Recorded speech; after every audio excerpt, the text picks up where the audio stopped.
तुम्हें मालूम है कि मंदिर के अंदर भीड़ चल रही होगी, तुम ये सोच कर जाओ कि मैं भीड़ में जा रहा हूं, भीड़ में जा रहा हूं तो मुझे 1 घंटा लगने की जगह 3 घंटे लगेंगे, मुझे 4 घंटे लगेंगे, पर मैं दुनिया के धक्के खाऊंगा, आखिरी में भगवान का दर्शन कर कर आऊंगा। पर मैं भगवान को पैसे से तोल कर भगवान के मंदिर में जाकर दर्शन कर कर नहीं आऊंगा। मुझे धर्म के धक्के खाकर, दुनिया की धक्के खाकर मैं भगवान की चौखट तक पहुंचूंगा।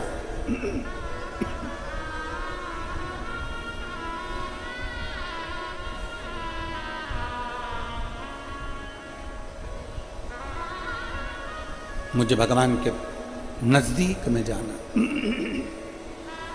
मुझे भगवान के करीब में जाना।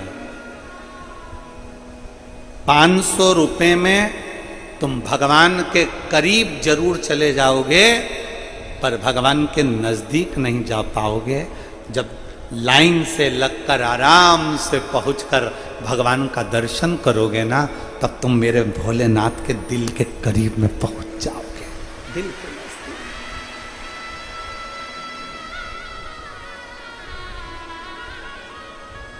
और देख लिया संसार हमने, देख सब मतलब के यार हमने देख लिया। झूठे नाते झूठे रिश्ते, झूठे नाते झूठे रिश्ते, अरे झूठा है संसार हमने देख लिया। सब मतलब के यार हमने देख लिया, देख लिया संसार हमने देख। ब्रह्मा, ब्रह्मदेव भगवान विष्णु से कहते हैं सृष्टि का रचना करता आया है, सृष्टि का रचना करता आया है, आप उठकर हमारा आदर नहीं करोगे? भगवान विष्णु अब मुस्कुरा दिए, भगवान नारायण अब मुस्कुरा दिए, और भगवान विष्णु मुस्कुराकर शेष सैया पर बैठ गए। शेषनाग की सैया पर भगवान विष्णु बैठ गए, और भगवान विष्णु बैठकर ब्रह्मा जी से कहते हैं, ब्रह्मदेव क्यों इतना नाराज हो रहे हो? आपको, आपने भले पूरी सृष्टि रची हो, आपने भले सृष्टि की रचना करी हो, पर ब्रह्मदेव तुम्हारी रचना तो हमने करी है ना। हमारी नाभि से पुष्प प्रकट हुआ, उस पुष्प पर ब्रह्मा तुम प्रकट हुए। आपकी रचना तो हमने करी है।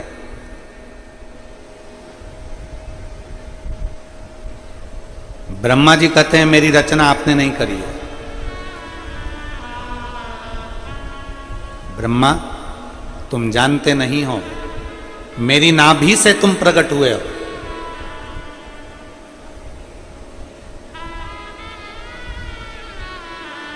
अगर आप, ब्रह्मा जी कहते हैं अगर आप मेरे रचना करता हो, ये सृष्टि की रचना मैंने करी है।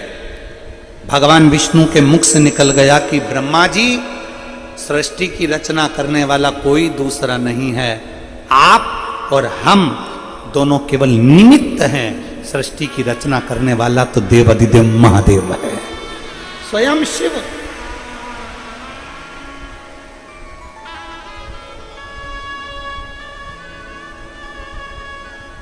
ये दुनिया का थोड़ा सा भ्रम है।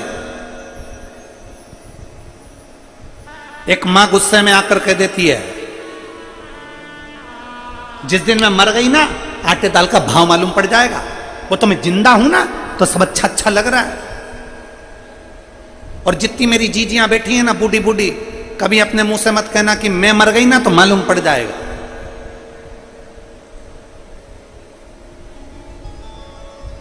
कई लोग कह देते हैं वो तो मैं हूं तो घर चल रहा है। जिस दिन मैं चले गया ना उस दिन मालूम पड़ेगा। वो तो मैं चला रहा हूं, कोई दूसरा नहीं चला रहा। शिव महापुराण की कथा कहती है, तुम जिंदा हो, तुम हो तो घी घना, कभी चले भी गए तो मुट्ठी चना। कभी ऐसा मत बोलो कि मेरे रहने से घर चल रहा है, मेरे रहने से। एक सेठ जी थे, वो बड़े सबसे कहते थे मेरा परिवार मुझे बहुत चाहता है, मेरी पत्नी मेरे बच्चे मुझे बहुत प्रेम करते हैं।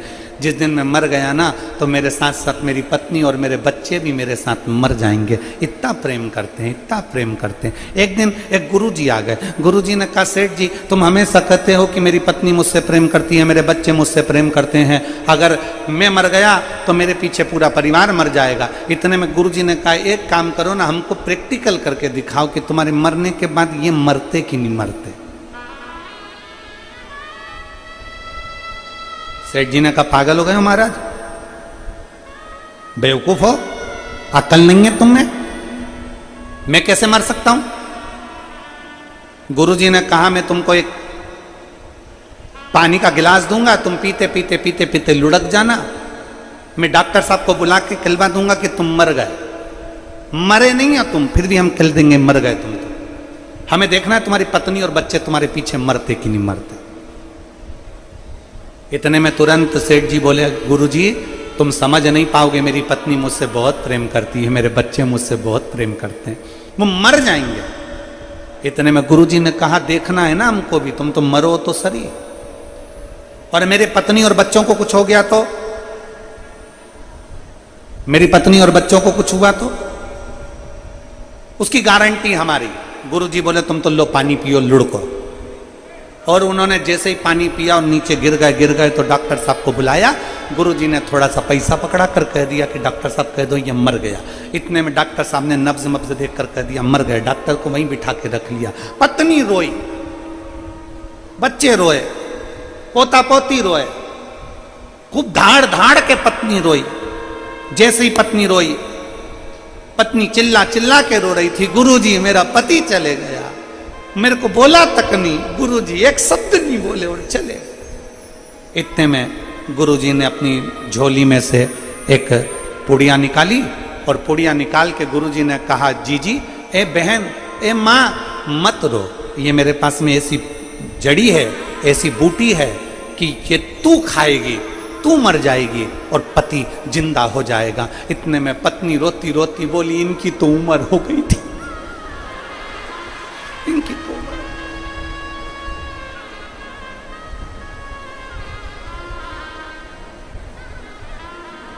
पति को गुस्सा आया। पति ने सोचा, बताओ अभी तो कह रही थी कि मुझे छोड़कर चले गए, अब कह रही कि उम्र हो गई थी। इतने में बेटा रो रहा था। बेटे से पूछा, तू क्यों रो रहा है? पिताजी चले गए, पिताजी चले गए, पिताजी चले गए। ये भी नहीं बता के गए किससे कितना लेना था। बाप को लगा बाप मर गया, उसका गम नहीं, लेनदारी की पहले बढ़ गई। गुरुजी ने कहा, ले पुड़िया तू खा ले, तू खाएगा तू मर जाएगा, पिताजी जिंदा हो जाएंगे। इतने में बेटा बोला, पिताजी तो कह रहे थे कि बेटा अब तुझे सब संभालना है, इसलिए रेन दो गुरुजी, रेन दो। छोटा सा पोता रो रहा था, तू क्यों रो रहा है? मेरे दादाजी चले गए। तो क्यों रो रहा है? अब मुझे कुरकुरा कौन दिलाएगा? अब कौन दिलाएगा मुझे? इतने में गुरुजी ने कहा, ले ये पुड़िया तू खा ले, तू खाएगा तू मर जाएगा, तेरा दादाजी जिंदा हो जाएगा। इतने में छोटा सा पोता गुरुजी के पास में आके बैठा, कोनी मार के बोला, ओ गुरुजी, ओ गुरुजी, तुम खा लो ना।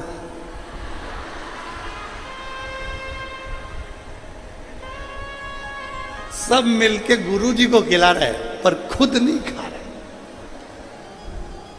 अरे सब मतलब के यार हमने देख लिया, वो देख लिया संसार हमने देख लिया। झूठे नाते झूठे रिश्ते झूठे नाते झूठे रिश्ते, अरे झूठा है संसार हमने देख लिया संसार हमने देख लिया। लग रहा, माँ कहती है मैं जिंदा हूं जब तक घर चल रहा है, पिताजी कहते हैं मैं जिंदा हूं जब तक घर चल रहा है। ऐसा नहीं है। बड़ा बेटा सोचे कि मैं घर चला रहा हूं, छोटा सोचे मैं चला रहा हूं, मंजिला सोचे मैं चला रहा हूं, संजला सोचे मैं चला रहा हूं, घर का व्यक्ति सोचे मैं चला रहा हूं, दादी सोचे मैं चला रहा हूं, कोई रिश्तेदार सोचे मैं चला रहा हूं। ना ना ना ना ना, शिव महापुराण की कथा कहती है तुम नहीं चला रहे, तुम्हारे अंदर जो श्वास है, श्वास रूपी शिव है, जब तक श्वास चल रही है तब तक शिव तुम्हारे हृदय में है, तब तक तुम्हारा घर शंकर खुद तुम्हारे अंदर बैठकर चला रहा है। शिव चला रहा, कोई दूसरा नहीं। ब्रह्मा जी, भगवान विष्णु कह रहे हैं ब्रह्मदेव तुम कहते हो, ब्रह्मा जी तुम कह रहे हो, ब्रह्मा जी तुम बोल रहे हो कि सृष्टि मैं चला रहा हूं? नहीं, भगवान नारायण ने कहा ब्रह्मा सृष्टि ना तुम रचे हो, सृष्टि ना हम रचे हैं, सृष्टि रचने वाला तो देवाधिदेव महा शिव। एक पत्र, आज थोड़ा ट्रैफिक में फंस गए थे ना, तो थोड़ा लेट आए तो हम पूरे पत्र नहीं पढ़ पाए, इसलिए अभी 2 ही पत्र पढ़े हैं, तो 2 ही तुम्हारे सामने प्रस्तुत।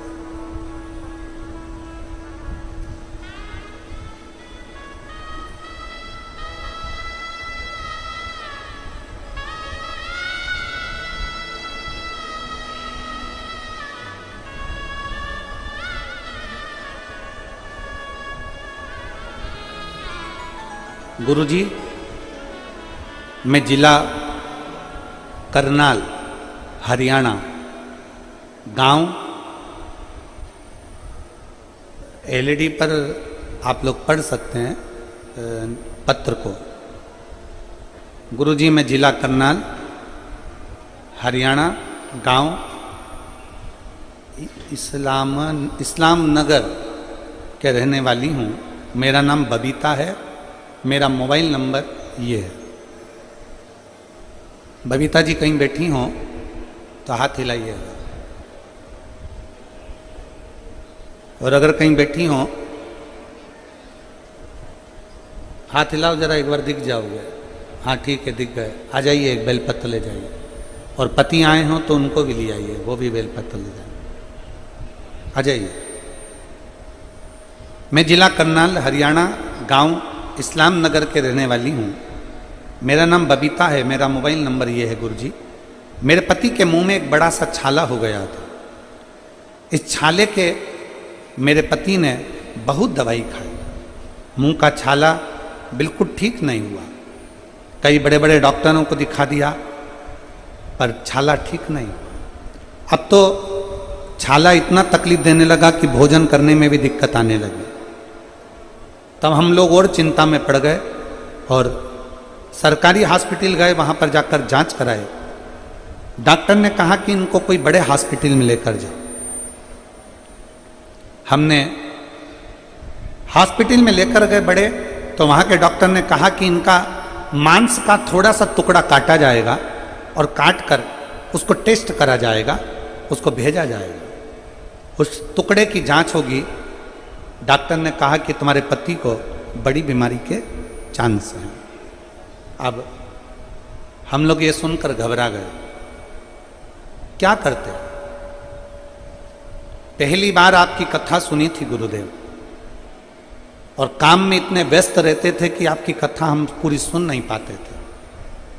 पर आप कहते हो ना कि जब दुख आता है ना तब भगवान याद आता है, तो सत्य मायने में तो कहे ना गुरुजी, जैसी दुख आया ना तो सबसे पहले आपको स्मरण किया, शिव पुराण का स्मरण किया, याद किया।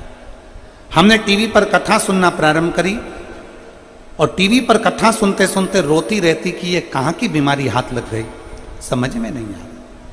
भगवान भोलेनाथ के मंदिर जाना चालू करा। दुनिया के लोग भले हंसे गुरुदेव, पर मंदिर में झाड़ू लगाना, पोछा लगाना, दिया लगाना, भगवान को बेलपत्र चढ़ाना, जल चढ़ाना, घर से एक लोटा पानी ले जाकर शिव जी को चढ़ाना, उस पानी को झेल कर वापिस लाना, अपने पति को पिलाना। मुंह का छाला ऐसा बढ़ते जा रहा था कि उनसे ना तो खाते बनता था ना पीते बनता था। डॉक्टर ने घबरा लग दिया, अब करें तो करें क्या। तब मेरे एक रिश्तेदार सीहोर जा रहे थे। मैंने उनसे विनती कर कर कहा कि भैया सीहोर जा रहे हो तो वहाँ से रुद्राक्ष लेकर आना। वहाँ से मेरे रिश्तेदार रुद्राक्ष लेकर आए। हमने तांबे के कलश में उसको गलाया, शिवजी को जल चढ़ाया। वो चढ़ा हुआ जल अपने पति को पिलाना प्रारंभ करा। शुरू शुरू में तो पानी पीने में भी तकलीफ हो रही थी, खाने में बेलपत्री खा नहीं पा रहे थे, तो बेलपत्री को पीस कर शिवजी पे चढ़ी हुई बेलपत्र कुंदकेश्वर महादेव के नाम से अपने पति को देने लगी। धीरे धीरे डॉक्टर ने तारीख दी थी, बुलाकर जांच के लिए जाना था, पर बाबा की ऐसी कृपा हुई गुरुदेव, जो सालों से छाला था, मेरे भोलेनाथ ने मात्र 22 दिन के अंदर वो छाला समाप्त कर दिया। मैं बाबा को धन्यवाद देती हूँ। अब मेरे पति भोजन भी करते हैं, रोटी भी खाते हैं, पानी भी पीते हैं और एकदम बाबा की कृपा से ठीक हैं। मैं बाबा को प्रणाम करने के लिए आई हूँ। एक लाइन अच्छी लिखी है, आप और हम गुनगुनाते हैं। भोलेनाथ दया करना, मैं तेरे भरोसे हूँ। मेरे बाबा दया करना, मैं तेरे भरोसे हूँ। ना घर के भरोसे हूँ,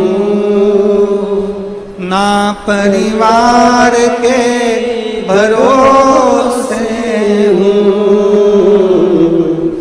ना घर के भरोसे हूँ, ना परिवार के भरोसे हूँ।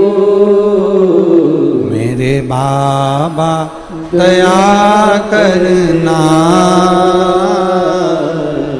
मैं तेरे भरोसे हूँ। भोले बाबा दया करना, मैं तेरे भरोसे हूँ। मेरे शिव ने, मेरे ओगड़धन, मेरे शंकर, मेरे त्रिकालदर्शी, मेरे कैलाशी। बाहर की आवाज अंदर आ रही है, अंदर की आवाज खोल के बाहर। मेरे त्रिकालदर्शी, मेरे कैलाशी, मेरे अविनाशी, मेरे शिव ने कृपा करी। अनायास कृपा करता है शिव। मेरी जीजियों, मेरे जीजाओं, मेरी बेटियों, बेटाओं, मेरी माओं, आप पानी में गीले होकर भले यहाँ पर आए हो, बैठे हो, कीचड़ पानी में थोड़ा कष्ट भले हो रहा होगा, भले, पर इतना याद रखना, जितना जितना कष्ट सहते हो ना, उतना उतना शिव के करीब में जाते चले जाते हो, उतना शिव के नजदीक जाते चले जाते। संभाल लेगा, संभाल।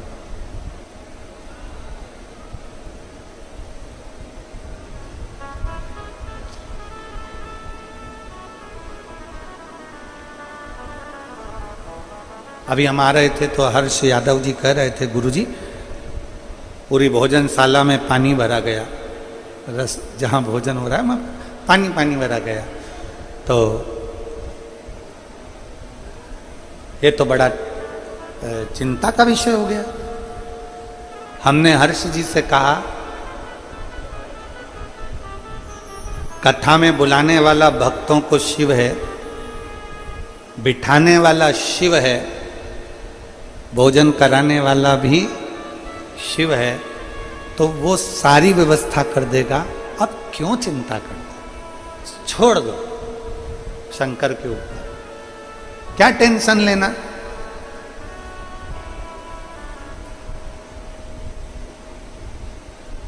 शिव के आश्रित हो जाओ, शिव के भरोसे हो जाओ, उसके आश्रित।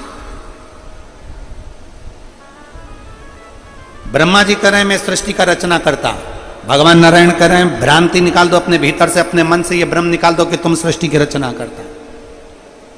सृष्टि के रचना करता ये भ्रम निकाल दिया जाए।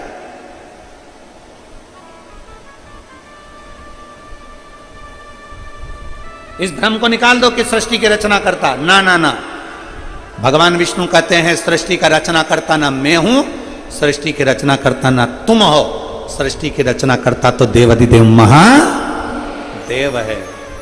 मेरा आपकी कृपा से सब काम हो रहा,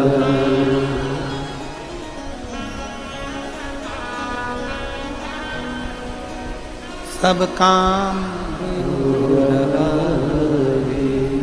करते हो भोले बाबा, मेरा नाम हो रहा है, मेरा आपकी कृपा से सब काम हो रहा है। हम उसके आश्रित हो जाए, वो है। भगवान नारायण ने कह दिया, भगवान नारायण ने तुरंत भगवान ब्रह्मदेव से कहा कि ना मैं ना तुम, ना मैं ना तुम, वो है देवाधिदेव महादेव। इतने में ब्रह्मा जी ने कहा कौन महादेव? अब ब्रह्मा जी के ये शब्द सुनकर भगवान विष्णु की आंख से आंसू बहने लगा कि गजब गजब,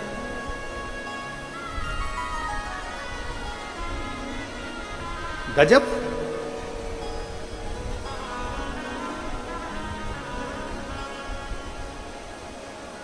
आप सभी को मालूम होगा एक शंकर भगवान के नेत्र के अश्रु से रुद्राक्ष की उत्पत्ति हुई। जानते हो सब लोग? बोलो तो जम के बोलो, जानते हो ना? फिर भगवान शंकर के नेत्र अश्रु से अंधकासुर की उत्पत्ति हुई। जानते हो सब लोग? बोलो जम के बोलो, ठीक है। तीसरा, भगवान शंकर के क्रोध नेत्र अग्नि की ज्वाला से, उनके अश्रु से ज्वारासुर की उत्पत्ति हुई। ज्वारासुर जिसको एक असुर का भी नाम दिया जाता है, ये जो बुखार आता है ना, ज्वर आता है, जो बुखार आता है, इसको भी असुर के गिनती में लिया गया, ज्वरासुर। और इस ज्वारासुर को शांत करने के लिए माता शीतला को प्रकट किया गया। और आप गुरुग्राम वासियों के लिए तो बड़ा सौभाग्य का विषय है कि मां शीतला आपके गुरुग्राम में आशीर्वाद देने के लिए सदा विराजमान रहती है। बोल शीतला माता की, शीतला माता की। मां इस गुरुग्राम में माता शीतला अपने भक्तों के आशीर्वाद देने के लिए सदा विराजमान थी है। ज्वारासुर को शांत करने के लिए मां शीतला को प्रकट होना पड़ा था।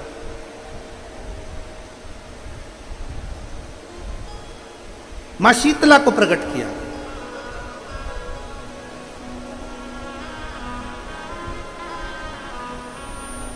शिव महापुराण की कथा कहती है, भगवान विष्णु ने कह दिया ब्रह्मा जी के शब्द सुने, और ब्रह्मा जी के शब्द सुनकर भगवान नारायण की आंख से आंसू बहने लगे। भगवान विष्णु ने कहा ब्रह्मा जी क्या कह रहे हो? कौन शिव? ये शब्द हैं आपके?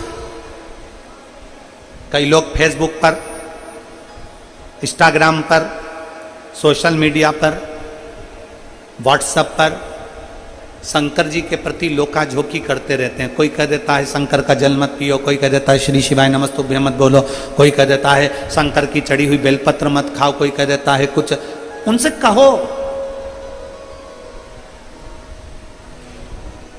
शिव की निंदा करने वाले ब्रह्मा जी का सिर कट गया था, शिव की निंदा करने वाले इंद्र को अपना सिंहासन छोड़ना पड़ा था, शिव की निंदा करने वाले को दक्ष प्रजापति का सिर कटकर बकरे का सिर लग गया था, शिव की निंदा करने वाले को धक्का देकर बाहर निकाल दिया गया था, शिव की निंदा थोड़ी सी सुनने वाले की लंका में आग लग गई थी। शंकर की निंदा ना तो करी जाए ना सुनी जाए। एक पत्र है देखिए,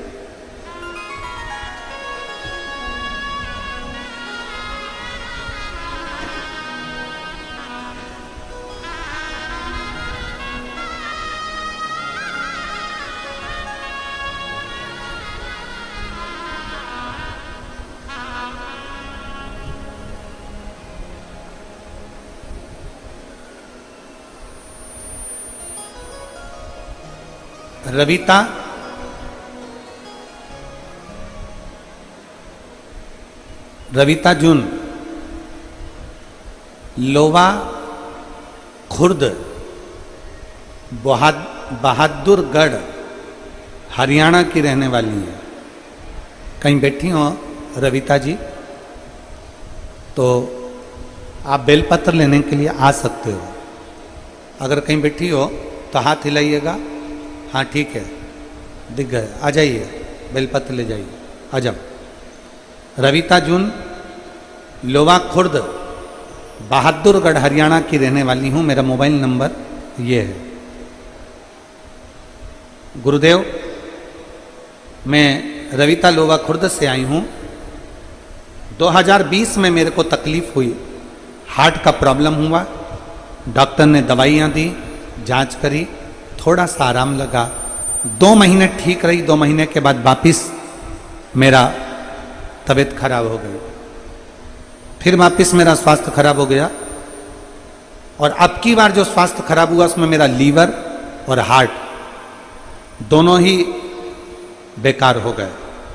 गुरुदेव, मेरे 4 लड़की 1 बेटा है। पूरा बहादुरगढ़, पूरी दिल्ली, रोहतक का कोई ऐसा हॉस्पिटल नहीं छोड़ा जिसमें मैंने इलाज नहीं करवाया। मेरा लीवर इतना डैमेज हो गया कि डॉक्टर ने कह दिया कि तुम्हारे कोई चांस नहीं। इस बीमारी में लगभग 20 लाख रुपए हम लोग लगा चुके हैं, पर शरीर में आराम नहीं लगा। सभी आस पड़ोस के लोग मुझे देखने के लिए आने लगे, क्योंकि मैं घर में पड़ी रही, लीवर काम नहीं कर रहा था, हार्ट काम नहीं कर रहा था। करें तो करें। कुछ पड़ोसन की माताओं ने, औरतों ने मुझे पशुपतिनाथ के व्रत के बारे में बताया। मैं आपकी कथा कभी नहीं सुनी गुरुजी, ना तो मैंने आपको कभी देखा था, ना मैंने कभी कथा सुनी थी। पशुपतिनाथ के व्रत के बारे में मेरी पड़ोसन ने बताया। मेरी बड़ी लड़की ने पशुपतिनाथ का व्रत करना प्रारंभ करा। व्रत करते करते ऐसा कोई डॉक्टर नहीं गुरुदेव, दिल्ली का, बहादुरगढ़ का और रोहतक का, जहां हमने इलाज ना कराया। जब आराम नहीं लगा, घर पर आ गए, लोग देखने के लिए आने लगे। पड़ोसी की एक माँ ने पशुपति व्रत के बारे में बताया। उस व्रत को करना मेरी बड़ी लड़की ने प्रारंभ करा। चौथा पशुपति व्रत था गुरुदेव, और चौथे पशुपति व्रत के दिन मेरा शरीर और तकलीफ देने लगा। फिर भी मेरी बेटी ने 5वां व्रत भी करा, और बाबा की कृपा से ऐसी मेरे बाबा ने कृपा करी कि 5 व्रत पूर्ण हुए। शिव पर चढ़ा हुआ जल मेरी बेटी मुझे ला कर देती, उस जल को मेरे शरीर में लगा देती, एक बेलपत्री मुझे ला कर देती, और मेरे बाबा ने कृपा ऐसी कर दी गुरुदेव कि आज मैं पूरी तरह से ठीक हूं। केवल 1 दिन की कथा मैं रेवाड़ी में सुनने के लिए गई थी, उस दिन से आज तक मैं बीमार नहीं पड़ी, और बाबा ने मुझे साध लिया। मैं बाबा को नमन कर।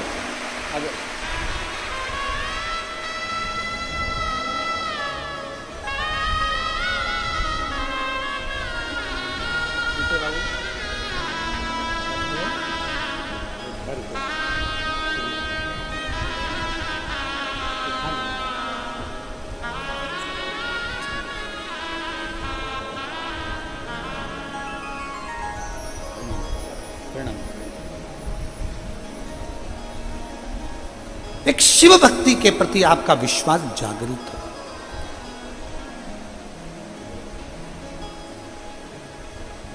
शिव की निंदा ना सुने, शिव की निंदा ना करें।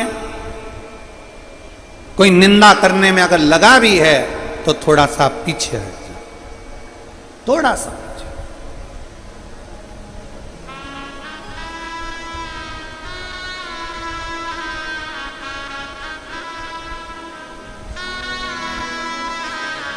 शिव निंदा से परे हो जाए, दूर हो।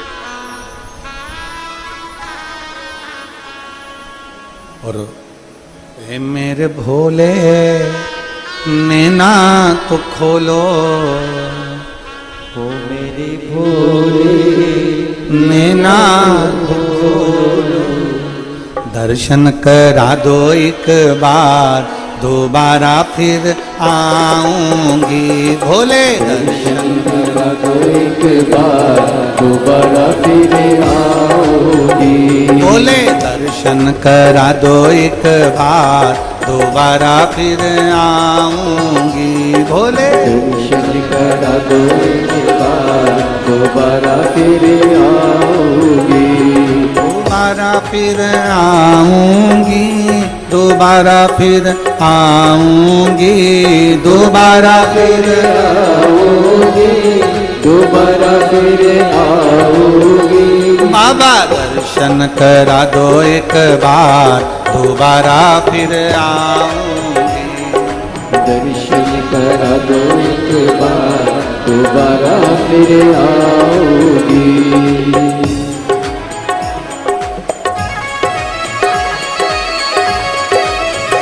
जय हो।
शंभू को लेके गंगा विराजे, शीश को लेके गंगा विराजे, शीश को लेके गंगा विराजे, शीश को लेके गंगा विराजे।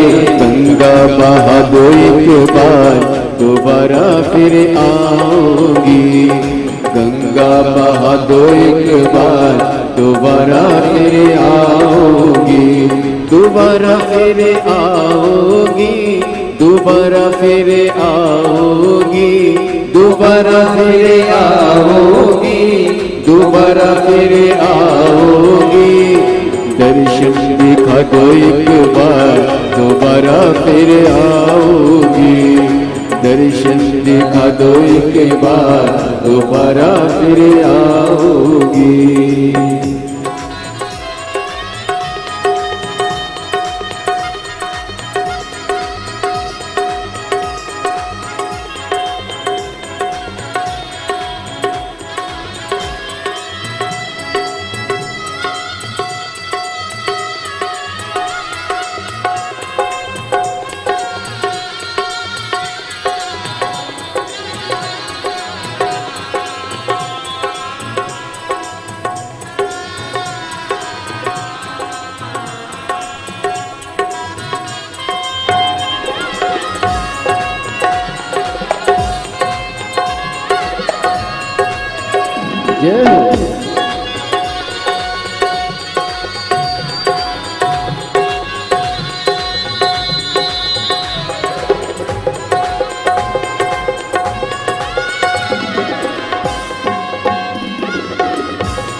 हाथ भोले के डमरू विराजे, हाथ भोले के डमरू विराजे, हाथ भोले के डमरू विराजे, हाथ भोले के डमरू विराजे।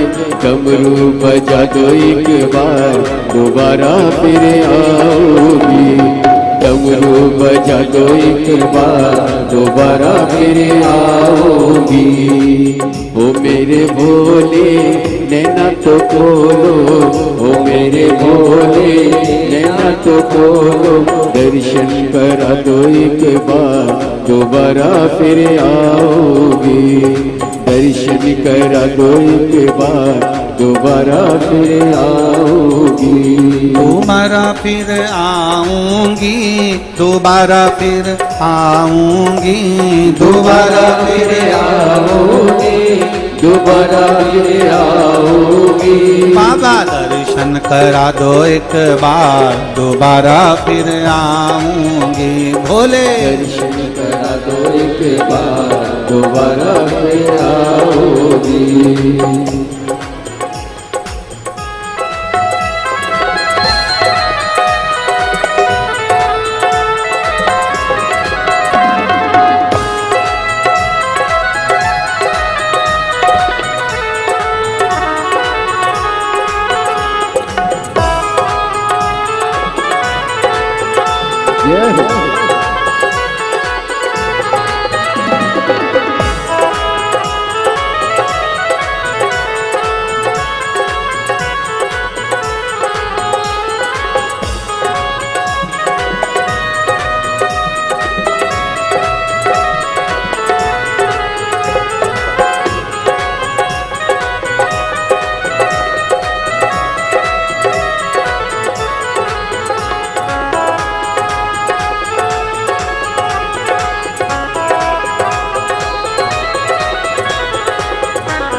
शंभो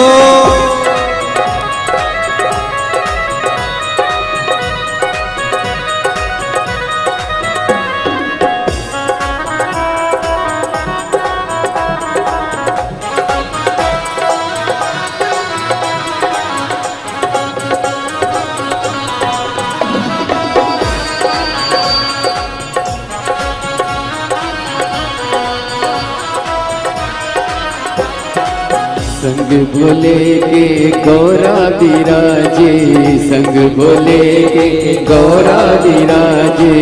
गौरा विराजे हाँ गौरा विराजे, गौरा विराजे हाँ गौरा विराजे। संग भोले के गौरा विराजे, संग भोले के गौरा विराजे।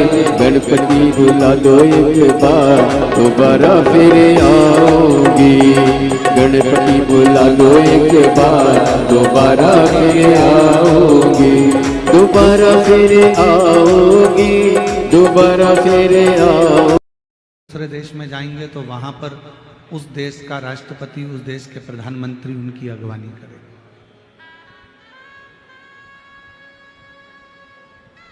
जब मृत्यु लोक के देव अधिदेव महादेव इस मृत्यु लोक के देव हैं, ये पूरी पृथ्वी का भार, ये पूरे मृत्यु लोक का भार, संपूर्ण पृथ्वी जल तल आकाश का पूरा भार भगवान शिव के पास है।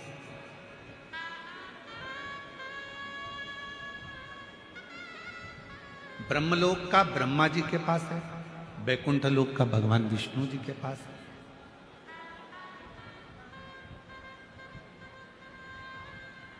तो भगवान शंकर का भी एक क्रम है।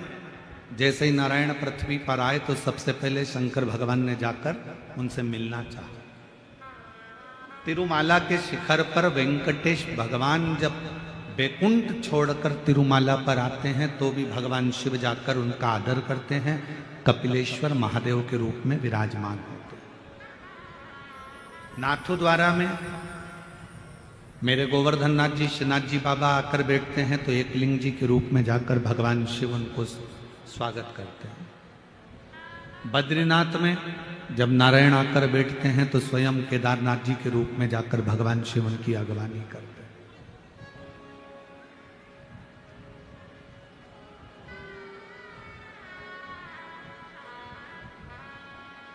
एक भक्त के लिए भगवान अपना वैकुंठ छोड़कर आ गए, और वो भक्त भी नारायण का भक्त नहीं, वो भक्त भी किसी देवी देवता का भक्त नहीं है, वो भक्त है अपने माता पिता के चरणों का।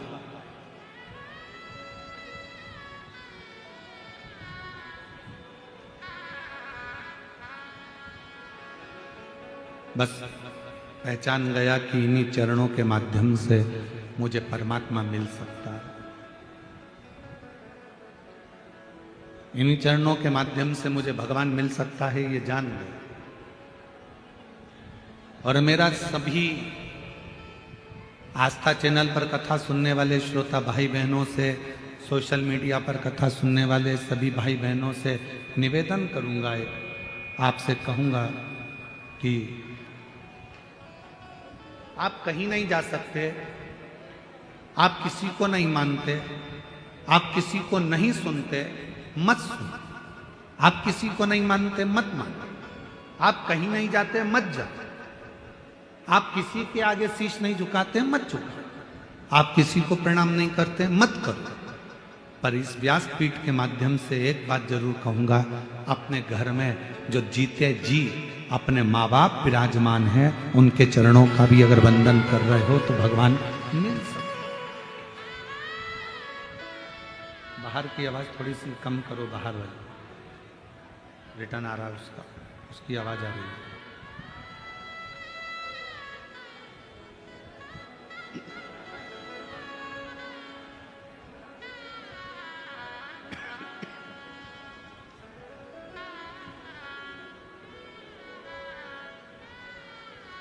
एक माता पिता में भी परमात्मा का दर्शन होता है। प्रथम वारकरी, प्रथम वारी करने वाले, प्रथम वारी भरने वाले एक ही हैं, वो हैं मेरे भगवान शिवदेव, देवाधिदेव महादेव। सूचना मिलते ही नंदी को साथ लेकर परिवार के साथ चल दिए सीधे पंढरपुर की ओर, सीधे पंढरपुर।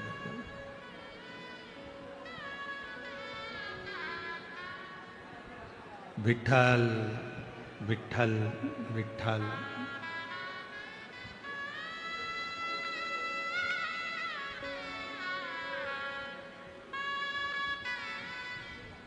जपते जपते जपते,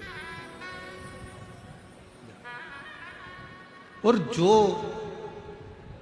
पंढरपुर की भूमि पर देखा कि भगवान शिव आए हैं,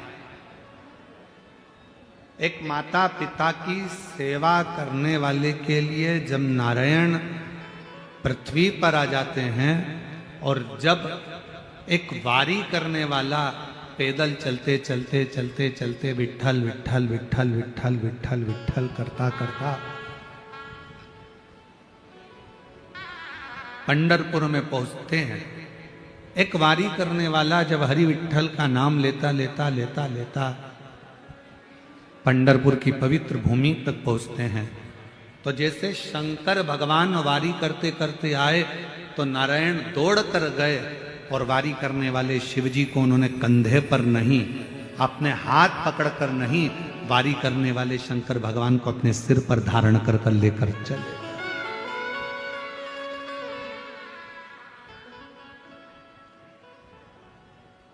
अपने मस्तक पर धारण कर कर, अपने मस्तक पर बिठाकर,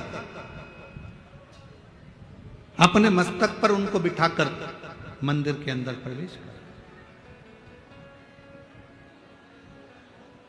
और हे मेरे नारायण में, मेरे शंकर भगवान में, मेरे देवताओं में, मेरे भगवान में कोई भेद नहीं है।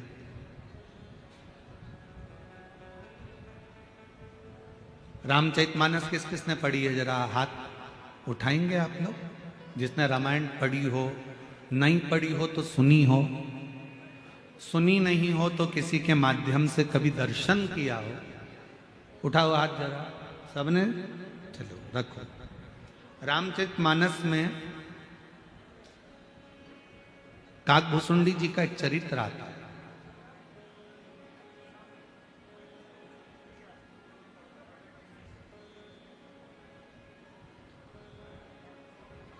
कौए का जन्म क्यों पाया,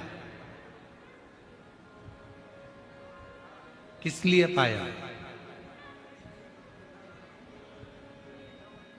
ऐसा क्या हो गया था जो कौए का जन्म इनको मिला? और यह कथा सियोर वाला महाराज नहीं कर रहा, ये तुलसी बाबा ने अपनी रामचरितमानस में, वाल्मीकि बाबा ने रामचरितमानस में वर्णन कर।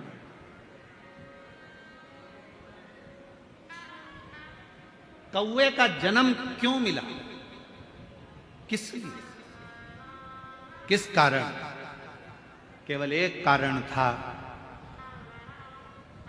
अयोध्या में रहते थे काकभूषुंडी, पूर्व जन्म में एक सुंदर परिवार में उनका जन्म हुआ था और अयोध्या से वो सीधे वहां से अयोध्या छोड़कर उज्जैनी चले गए, अवंतिकापुरी। और अवंतिकापुरी में जाने के बाद एक गुरु मिल गए उनको और उस गुरु की शरणागति उन्होंने ग्रहण करी। ये शंकर जी के सिवाय किसी को नहीं मानते, भेद करा। एक दिन गुरु जी ने समझाया कि नारायण में और शिव में कोई भेद नहीं, शंकर में और भगवान विष्णु में कोई भेद नहीं, राम और शिव में कोई भेद नहीं, कृष्ण और शिव में कोई भेद नहीं।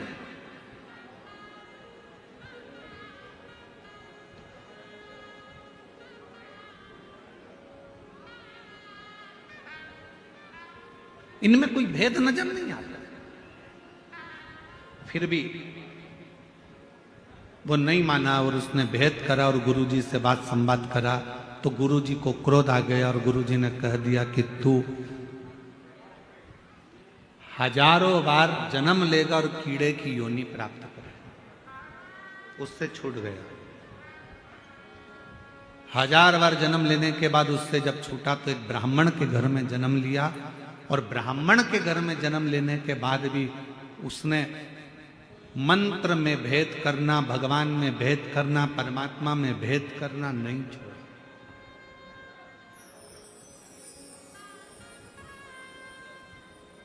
फिर उज्जैनी पहुंच गया ब्राह्मण के और उज्जैनी में जाकर एक गुरु जी के सानिध्य में रहने लगा और गुरु के सानिध्य में रहकर भगवत भजन करता, स्मरण करता।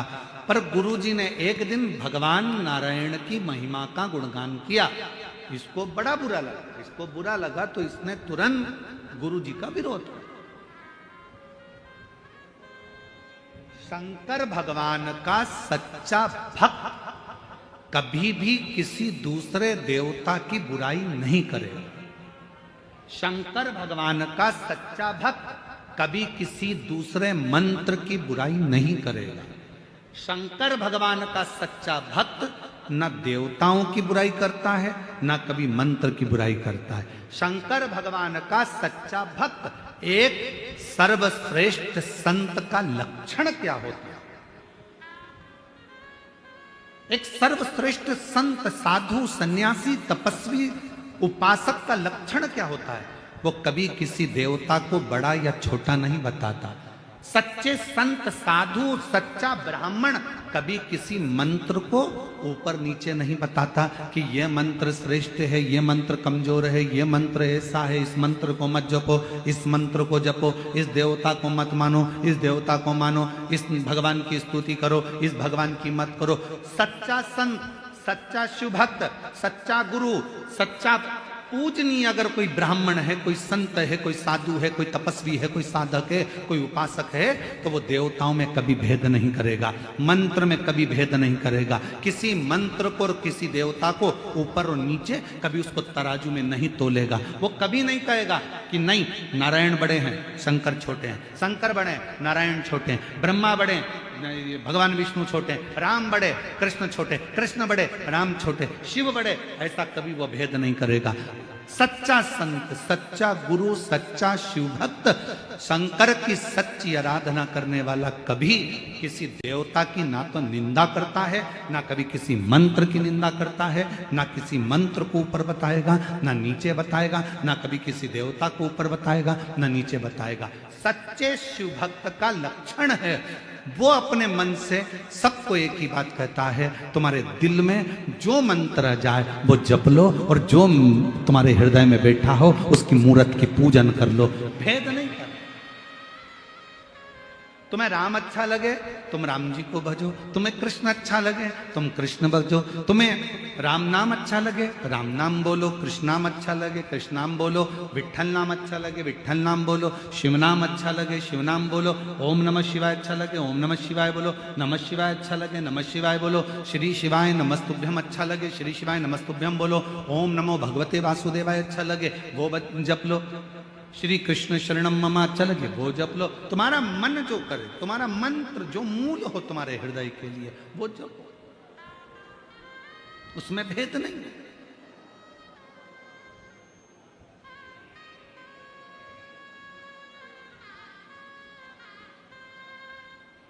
हम तो जपते हैं श्री शिवाय नमस्तुभ्यम, हम तो जपते हैं श्री शिवाय नमस्तुभ्यम, हम जपाते हैं श्री शिवाय नमस्तुभ्यम, हम जपाते हैं श्री शिवाय नमस्तुभ्यम, श्री शिवाय नमस्तुभ्यम, हम जपाते हैं श्री शिवाय नमस्तुभ्यम, हम तो जपते हैं श्री शिवाय नमस्तुभ्यम। हमें अच्छा लगता है हम जपते, आपको अच्छा लगे आप जपो, आपको राम अच्छे लगे आप राम जपो, हमें राम अच्छे लगते हैं हम राम जपेंगे, हम कृष्ण। यहाँ शिव का भक्त, सच्चा संत, सच्चा साधु, सच्चा तपस्वी, सच्चा साधक, सच्चा ब्राह्मण कभी किसी देवता को बड़ा और छोटा नहीं बताता। सच्चा ब्राह्मण, सच्चा संत, सच्चा साधु किसी मंत्र को ऊंचा नीचा नहीं बताता। वो तो एक ही बात कहता है, तुम्हारे मन को जो भाए उसको जप लो, उसको पकड़ो और भव सागर से पार उतर जाओ। इससे बढ़कर कोई सुख नहीं, इससे बढ़कर कोई सुख नहीं। अयोध्या में जन्म लेने वाला वो एक साधारण सा जीव 1000 बार उज्जैनी में रहने कर भी देवताओं की निंदा करता रहा, मंत्रों की निंदा करता रहा, मंत्रों को देवताओं को ऊंचा नीचा देखता रहा। 1000 बार कीड़े की योनि पाने के बाद ब्राह्मण के घर में जन्म मिला। ब्राह्मण के घर में जन्म लेने के बाद फिर उज्जैनी पहुंच गया, गुरु की शरणागति ली, गुरु जी ने मंत्र दिया, मंत्र दीक्षा दी, गुरु जी ने भजन कीर्तन स्मरण कराया। एक दिन गुरु जी ने भगवान नारायण का गुणगान कर दिया, उतना गुणगान करा तो इसको गुस्सा आ गया, और गुस्सा आ गया तो भगवान अपने गुरु से ही अपशब्द कहे, अपने ही गुरु से अपशब्द कहे और देवताओं की निंदा कर। मुझे नहीं जपना नारायण का नाम, मुझे नहीं मानना नारायण को, बस निंदा करना चालू करी। गुरु जी को बड़ा बुरा लगा, बड़ा बुरा।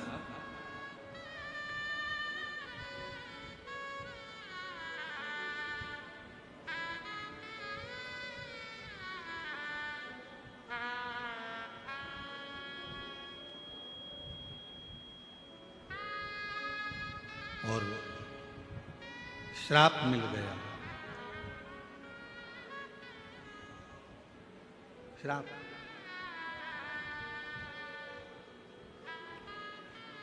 कागा बनने का। क्षमा मांग ली भगवान शंकर से कि मुझसे गलती हो गई। एक स्तुति रामचरितमानस की हमारे यहाँ उसको दोहराया जाता है, गाया जाता है।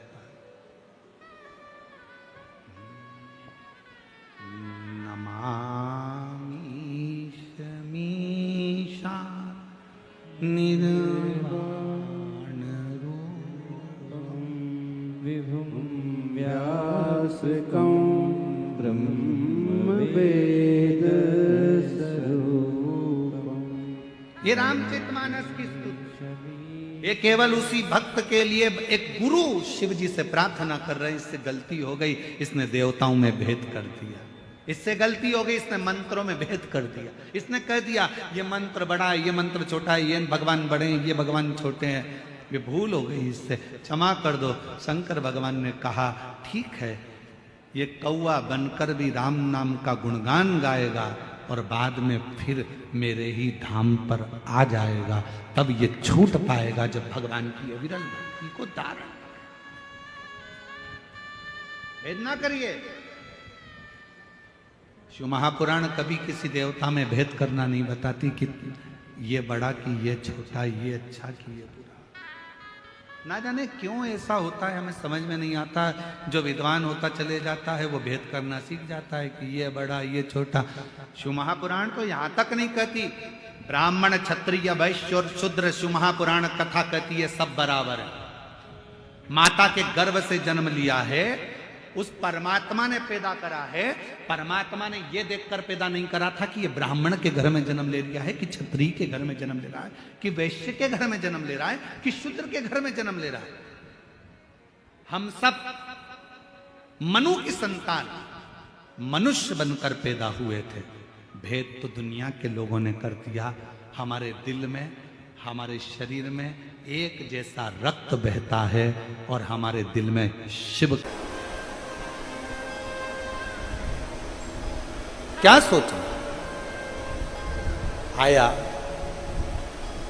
भगवान नारायण और भगवान ब्रह्मा के बीच में कुछ बात विवाद उत्पन्न होने लगे। तब भगवान ब्रह्मा जी शब्द पर शब्द कह रहे थे और भगवान नारायण ने अपने इष्ट भगवान शिव को प्रकट किया। जैसे ही प्रकट किया, एक पर्वत को घुमाना प्रारंभ करा और पर्वत को घुमाना प्रारंभ करा तो एक अग्नि का खंभ प्रकट हुआ। अग्नि का खंभ प्रकट हुआ तब ब्रह्मदेव ने उसका छोर देखने के लिए ऊपर की ओर गए और भगवान नारायण नीचे की ओर पाताल की ओर गए। किसके लिए कराई? भगवान शंकर को दो का अहंकार समाप्त करना था, एक ब्रह्मा जी का अहंकार समाप्त करना था। इसलिए ब्रह्मा जी का भगवान शंकर ने काल भैरव से कहकर सिर कटवा दिया था। और दूसरा, भगवान शंकर को अहंकार समाप्त करना था केतकी के पुष्प का। केतकी के पुष्प का।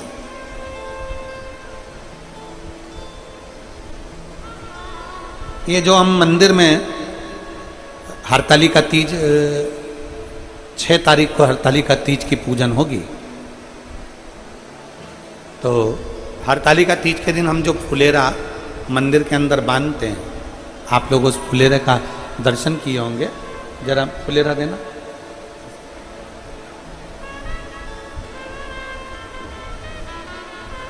जिस फुलेरा का हम लोग मंदिर में, और जहां पर हरतालिका तीज का त्यौहार नहीं मनाया जाता हो, हम उनसे भी कहेंगे कि आपके नज़दीक में अगर कोई शिवालय हो, आपके नज़दीक में अगर कोई शंकर का मंदिर हो और आपको बाबा ने अगर सामर्थ्यवान बनाया है, तो प्रयास करना कि एक फुलेरा उस मंदिर में आप अपनी ओर से भी बनवा सकते हैं। इसकी माला कहाँ चली? ऐसा पूर्ण मालाएं चारों तरफ इसमें बंदी होती है फुलेरा के अंतर्गत। ये भगवान शंकर के ऊपर लगाया जाता है। शिव महापुराण की कथा कहती है,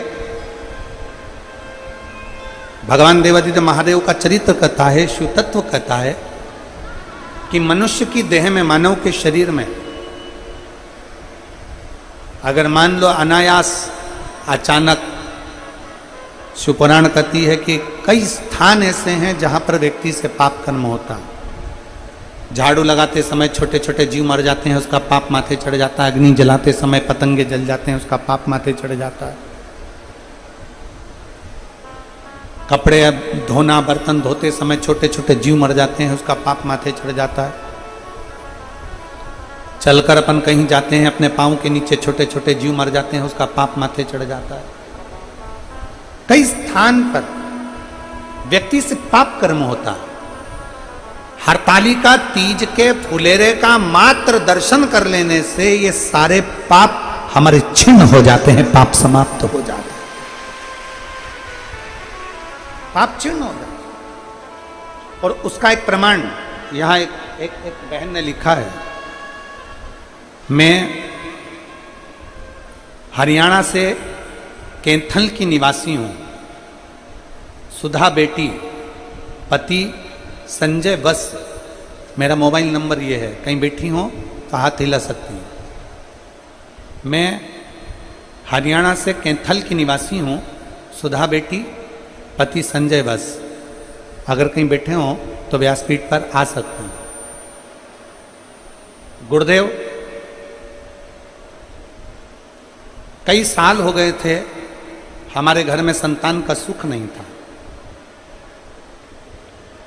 परिवार के लोग इतना शब्द कहते थे, इतना अपशब्द कहते थे कि मैं बांझ हूं और मेरे घर संतान नहीं। 2-4 साल तक तो इंतजार करा, 5 साल, 6 साल, 7 साल, 8 साल, 9 साल, 10 साल, 11 साल, 12 साल, 13 साल, 14 साल, 15, 16, 17, 18, 19, 20, 21 साल तक संतान के लिए इंतजार करा। 21 साल तक मेरे घर में औलाद नहीं हुई। और जब 21 साल औलाद नहीं हुई, कराएं आपने धूप छोड़ी ना छोड़ी वो पता नहीं, गाय को रोटी दी ना दी, स्वान को भोजन दिया ना दिया, कौवे को भोजन दिया ना दिया, चलेगा।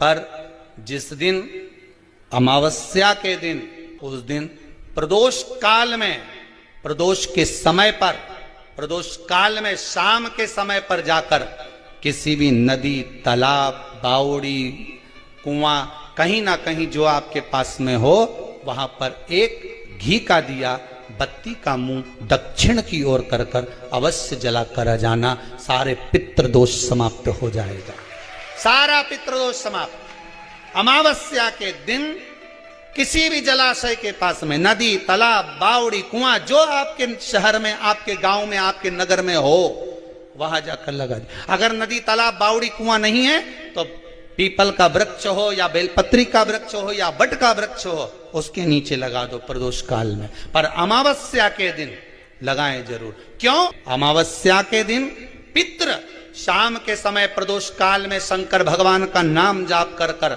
नदी, तालाब, बावड़ी पर पानी पीने जाते हैं। वहां से जल का आचमन कर कर पितृ अपने लोक को चले जाते हैं प्रदोष काल के समय पर। इसलिए प्रदोष काल में जलाशय के पास में, बावड़ी, कुआं, नदी, तालाब के किनारे पर दिया लगाया जाता है दक्षिण की ओर मुख कर कर बत्ती का। तो पितृ आशीर्वाद देते हुए जाते हैं कि फलो फूलो, आगे बढ़ो, उन्नति करो, तरक्की करो। ये पितरों का आशीर्वाद रहता है। थोड़ा सा शिथिल हो सकता है, पर पाप कभी बूढ़ा ही नहीं होता। पुण्य कैसे शिथिल हो सकता है कि आप जब बहुत दान करने लगोगे, पुण्य करने लगोगे, भजन करने लगोगे, कीर्तन करने लगोगे, स्मरण करने लगोगे, तो शुरू में तो तुम जब भजन में लगोगे ना, शुरू में तुम शिव भक्ति में लगोगे, शुरू में जाके तुम शंकर जी पे एक लोटा पानी चढ़ाओगे, शुरू में जाके शंकर भगवान को एक चावल का दाना चढ़ाओगे, शुरू में जाके आप शिव जी पर एक बेलपत्र चढ़ाओगे। तो ये तुम्हारे पुण्य की तरुणाई है, ये तुम्हारे पुण्य की जवानी है, ये युवानी अवस्था है पुण्य। और पुण्य करते करते करते करते करते करते करते करते एक समय ऐसा आने लगता है कि तुम्हारे मन में थोड़ा सा अहंकार प्रकट होने लगता है कि मैंने दान करा, मैंने पुण्य करा, मैंने सत्कर्म करा, मैं मंदिर जाती थी जब कोई भी नहीं जाता था, तब मैंने मंदिर जाती थी, अब तो इतना लोग मंदिर आने लगा। मतलब कहीं ना कहीं तुम्हारे भीतर अभिमान प्रकट होने लगा। मतलब पुण्य धीरे धीरे धीरे धीरे शिथिल होना चालू हो गया। मतलब थोड़ा थोड़ा उसमें नाजुकता आने लगी। पर पाप कभी पूरा नहीं होता, पाप कभी शिथिल ही नहीं होता। पाप करने वाला व्यक्ति अगर एक बार पाप कर लेता है ना, तो वो निर्भिज्ञ हो जाता है और पाप करने के लिए आतुर हो जाता है। क्या कर लेगा वो अपना, क्या बिगाड़ लेंगे वो अपना? अपन है तो सही, अपन कर लेंगे ये, अपन ये सा कर लेंगे। पाप में तरुणाई है, पाप में युवानी है, पाप कभी बूढ़ा नहीं होता। पर पुण्य करने वाला व्यक्ति 1 महीना, 2 महीना, 15 दिन, 20 दिन, 25 दिन दान करेगा, पुण्य करेगा, भजन करेगा, कीर्तन करेगा, फिर धीरे धीरे उसके मन में आ जाएगा, अरे अब मेरे को नहीं करना, अब रहने दो, अब बहुत दिन हो गए करते करते, अब क्या करो, जब कोई फायदा ही नहीं मिले तो फिर क्या करना। अब पुण्य थोड़ा थोड़ा थोड़ा थोड़ा शिथिल होने लगा, पुण्य थोड़ा थोड़ा नरम पड़ने लगा, पुण्य थोड़ा थोड़ा बूढ़ा होने लगा। पर पाप कभी बूढ़ा नहीं होता, पाप बढ़ता चले जाता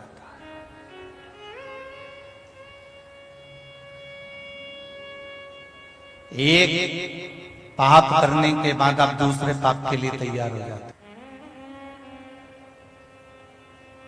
एक पाप करने के बाद आप दूसरे पाप की ओर अग्रसर हो जाते हो।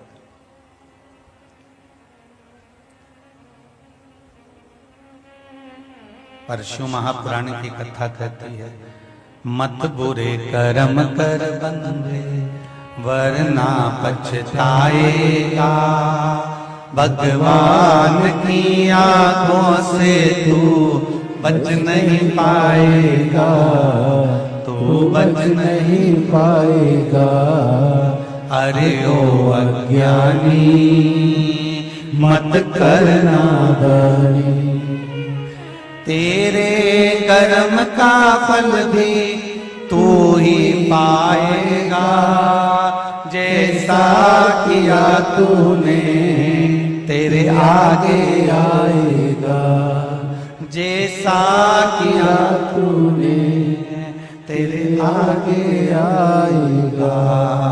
मत बुरे कर्म कर बंदे, मत बुरे कर्म कर बंदे वरना पछताएगा, भगवान की आंखों से तू बच नहीं पाएगा, तू बच नहीं पाएगा।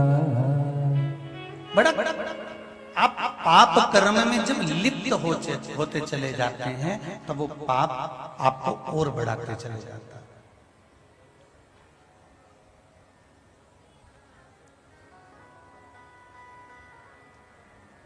देव ऋषि नारद शिव महापुराण की कथा चल रही है। जितने लोग भी कथा को सुन रहे हैं, बड़े सावधानी से सुनना।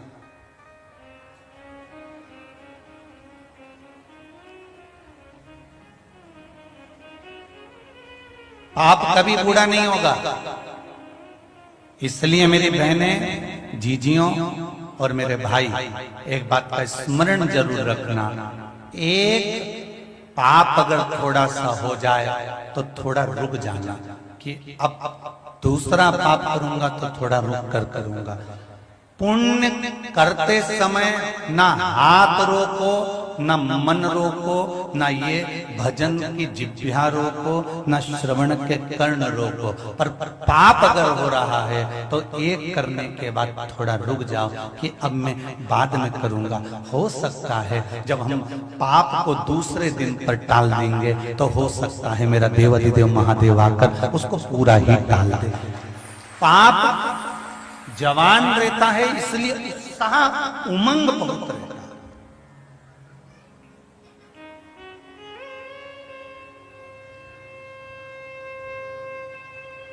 पाप करने में उत्साह बड़ा बड़ा।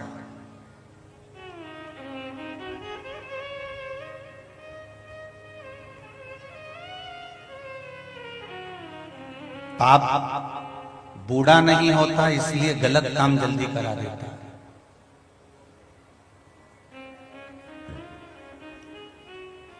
किसी से लड़ाई हो गई तुम्हारी, सुन लो रे छोरा छोरी जितने बैठे हो, युवान युवान जरा सावधानी से सुनना कथा को देव ऋषि नारद शिव महापुराण। किसी से तुम्हारा झगड़ा हो गया, अंदर गए, तलवार उठा कर लिया है, गुप्ती उठा कर लिया है, डंडा उठा कर लिया है, लोहे की राड उठा कर लिया है, और गुस्से में आकर तुमने एक धर के दिया और सामने वाला व्यक्ति ढेर हो गया।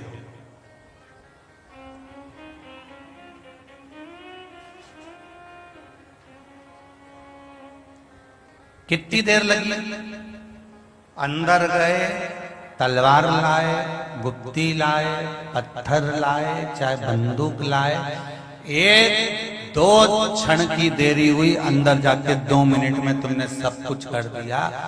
पर वो 2 मिनट में पाप इतना जवान हो गया था, पाप इतना युवान हो गया था कि वो मचल रहा था, इसलिए उस पाप ने तुम्हारे हाथ से पाप करवा दिया। 2 मिनट का पाप तुम्हारे हाथ से हो गया। अब वो पाप की सजा कितनी भोगना है वो देख लीजिए कि 2 मिनट का पाप करा, किसी को तलवार मार दी, किसी का सिर फोड़ दिया, किसी के ऊपर तुमने लात मार दी। अब वो भोगना कितना है? सामने वाले व्यक्ति ने रिपोर्ट कर दी, थाने में बात पहुंच गई, थाने में फाइल पहुंच गई, तुम्हें पकड़ कर ले गए, ले जाने के बाद बंद कर दिया। सालों तक वो फाइल चलती रही, चलती रही, चलती रही, चलती रही, तब जाकर 2-3 साल 4 साल में निर्णय आया। निर्णय आने के बाद में फिर वापिस बंद कर दिया गया।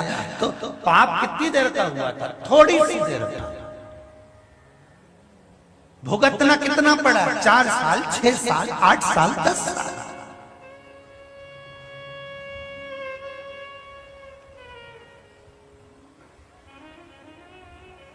पाप जवान होता है, पाप में युवानी होती है ना, पाप में तरुणाई होती है ना, इसलिए वो तुरंत गलत काम करवा देता है। और पुण्य में थोड़ी सी शिथिलता रहती है, पुण्य में थोड़ी सी शिथिलता रहती है, पुण्य में थोड़ा सा हल्का सा बुढ़ापा झलकता है। इसलिए पुण्य, एक बार कोई अगर मान लो कि उसने किसी भिखारी को, किसी भिक्षुक को, किसी दरिद्र को 1 कटोरी आटा दे दिया और वो दरिद्र वापिस इसके दरवाजे पर मांगने आ गया, तो पुण्य शिथिल होता है, इसलिए पुण्य तुरंत कर देता, अब नहीं दूंगा, अभी तो दिया था तेरा।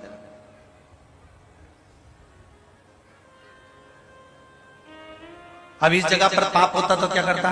किसी ने तुमको गाली बक दी, दरवाजे पर आकर एक बार वो गाली बक कर गया, तुमने एक बार उसका जवाब दिया, इतनी देर में वो दूसरी बार फिर गाली बकने आ गया, तो तुम सुनो, इस जगह पे पाप हो तो तुरंत डंडा उठा के फिर दोचना चालू कर दिया। देखिए, पुण्य करने के समय पर एक बार अगर उसके कटोरे में तुमने आटा दे दिया, चावल दे दिया, वो चले गया, दूसरी बार मांगने आया तो तुमने मना कर दिया, मतलब पुण्य शिथिल है, इसलिए तुम दूसरी बार नहीं कर पा रहे। पाप इस जगह पर कोई गाली देकर जाता और तुम उसको 2 शब्द सुनाकर भगा देते और वापिस गाली बकने आता तो तुम डंडा लेकर खड़े रहते, मतलब पाप तुरंत तैयार बैठा रहता है जवानी में कि मुझे ये निपटाना है, मुझे ये कर्म करना है, मुझे ये बेकार कर्म करना है। पाप तुम्हें समाप्ति की ओर लेकर जाता है और पुण्य समाप्ति से प्रबलता की ओर लेकर जाता है, परमात्मा की ओर लेकर जाता है। ये पाप की जवानी है और पुण्य की थोड़ी सी शीतलता है।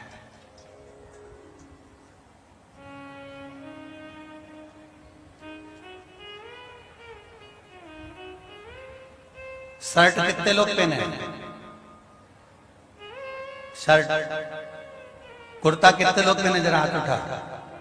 कुर्ता शर्ट कितने लोग पहने? आप लोग पहने? कुर्ता शर्ट में जो जेब लगी है वो सीधे हाथ पे लगी कि उल्टे हाथ पे लगी? लेफ्ट में। दिल कहां होता है? अरे बोलो तो जम के। लेफ्ट में। तो दर्जी को कैसे मालूम पड़ा कि जेब उल्टे हाथ पे ही लगाना है, लेफ्ट में ही लगाना है? क्योंकि दर्जी भी समझदार होता है, उसको मालूम है ये अगर मंदिर गया तो तुलसी का दल लेकर आएगा तो जेब में रख लेगा, ये बाजार गया गीता जी लेकर आएगा तो जेब में रख लेगा, ये सीहोर गया तो रुद्राक्ष लेकर आएगा तो जेब में रख लेगा, दिल के पास रखेगा तो मेरे नजदीक में रहेगा।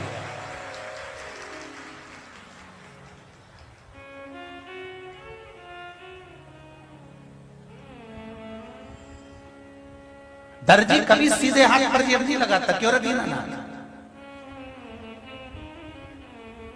दर्जी हमेशा अगर जेब लगाएगा तो उल्टे हाथ की ओर ही लगाएगा, क्योंकि पुण्य की कोई वस्तु आए, सत्कर्म की कोई वस्तु आए, कोई ये सामान भगवान के भजन का लेकर आए, क्योंकि भगवान की कोई चीज तुम नीचे वाली जेब में नहीं रखते रहे। समझदार हो, बोलो सही है कि गलत है?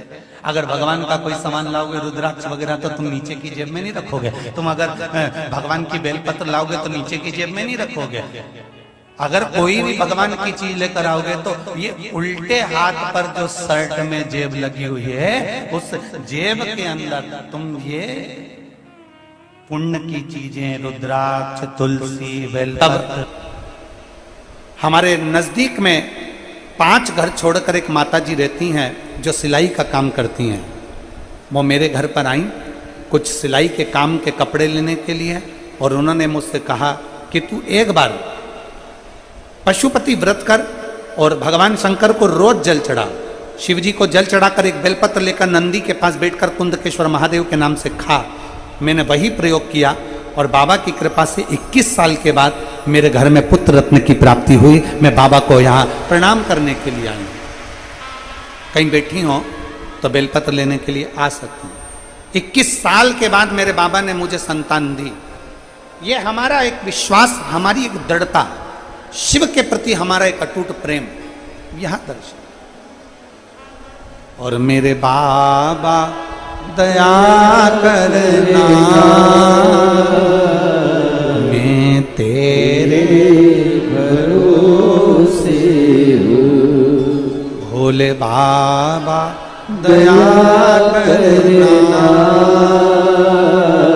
मैं तेरे भरोसे हूँ। शिव कथा कहती है, भगवान शंकर का चरित्र कहता है।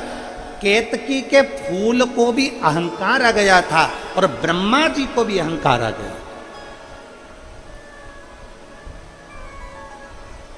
केतकी का फूल शंकर भगवान के सिर पर चढ़ा रहता था, शीश पर।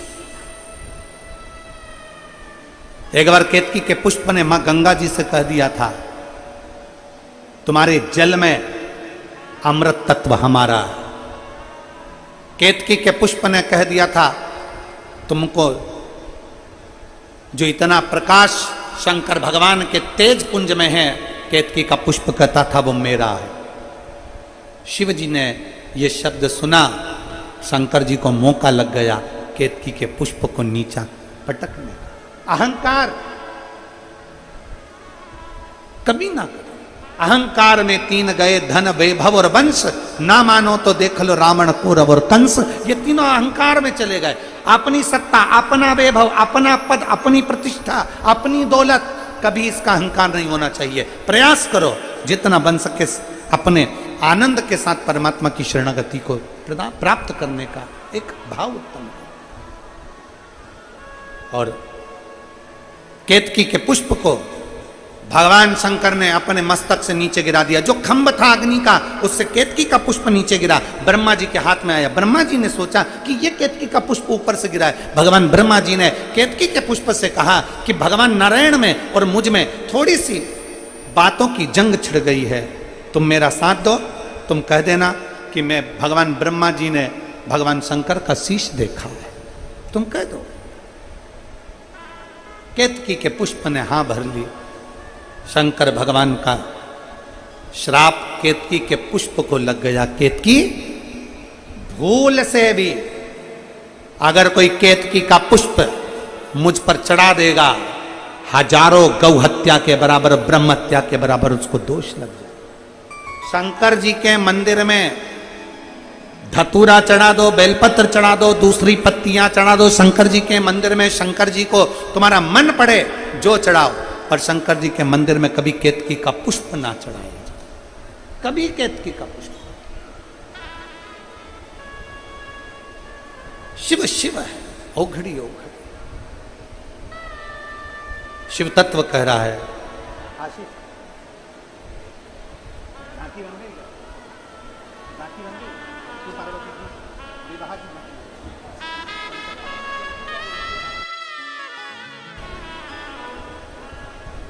भगवान देवादित्य महादेव का सुंदर चरित्र कह रहा है,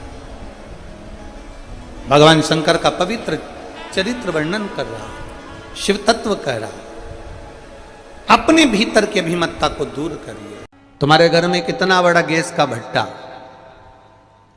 क्या रोज रोज काम में आता है? अरे बोलो, जम के बोलो जरा। नहीं आता। चम्मच छोटी सी, कटोरी छोटी सी, गिलास छोटा सा, थाली छोटी सी, छोटा सा बर्तन, छोटा सा कुकर, छोटा सा गैस, छोटी सी झाड़ू, छोटा सा आसन, छोटा सा सामान, छोटी सी चलनी चाय की। इतनी बड़ी कोई चाय की चलनी ला दे तो तुम्हारे क्या काम की? वो कोई बड़ा आयोजन होगा तब बड़ी चलनी काम आएगी, पर छोटी चन्नी चाय की तो हर कभी रोज रोज काम आती है। छोटा बर्तन, छोटी सामग्री, छोटी वस्तु, ये कभी भी काम आ सकती है, पर बड़ा बर्तन, बड़ी सामग्री, बड़ी वस्तु रोज रोज काम नहीं आती है। भगवान से भी कहना, परमात्मा हमको छोटा बना कर रखना और तेरी सेवा में लगा कर रखना।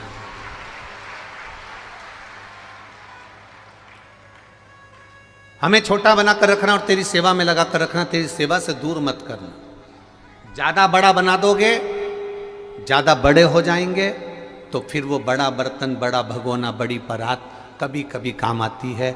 जब कहीं कुबेरेश्वर धाम पर कथा हो तो बड़ा बर्तन निकल कर बाहर आता है, छोटा बर्तन नहीं है। मंदिर बनाने में करोड़ों रुपए लग जाते हैं, मंदिर बनाने में लाखों रुपए लग जाते हैं। मंदिर बनाने में करोड़ों लाखों रुपए लोग लगा देते हैं, मंदिर की शोभा बढ़ा देते हैं, मंदिर सुंदर बन जाता है। पर मंदिर की सबसे ज्यादा सुंदरता उस पूरे बने हुए मंदिर की रौनकता केवल एक ही चीज पे टिकी रहती है। मंदिर के शिखर पर जो गुम्मत चढ़ी होती है, पीतल का कलश चढ़ा होता है, सबसे ज्यादा मंदिर की रौनक उसी पर टिकी होती है। करोड़ों का बना दिया, अब मंदिर इतना विशाल है और उसमें शिखर जो छोटा सा लगा हुआ है, उस शिखर से मंदिर की रौनक है, उस शिखर से मंदिर की रंगत है। पूरे मंदिर का भी छोटा सा अंश है वो शिखर, छोटा सा अंश।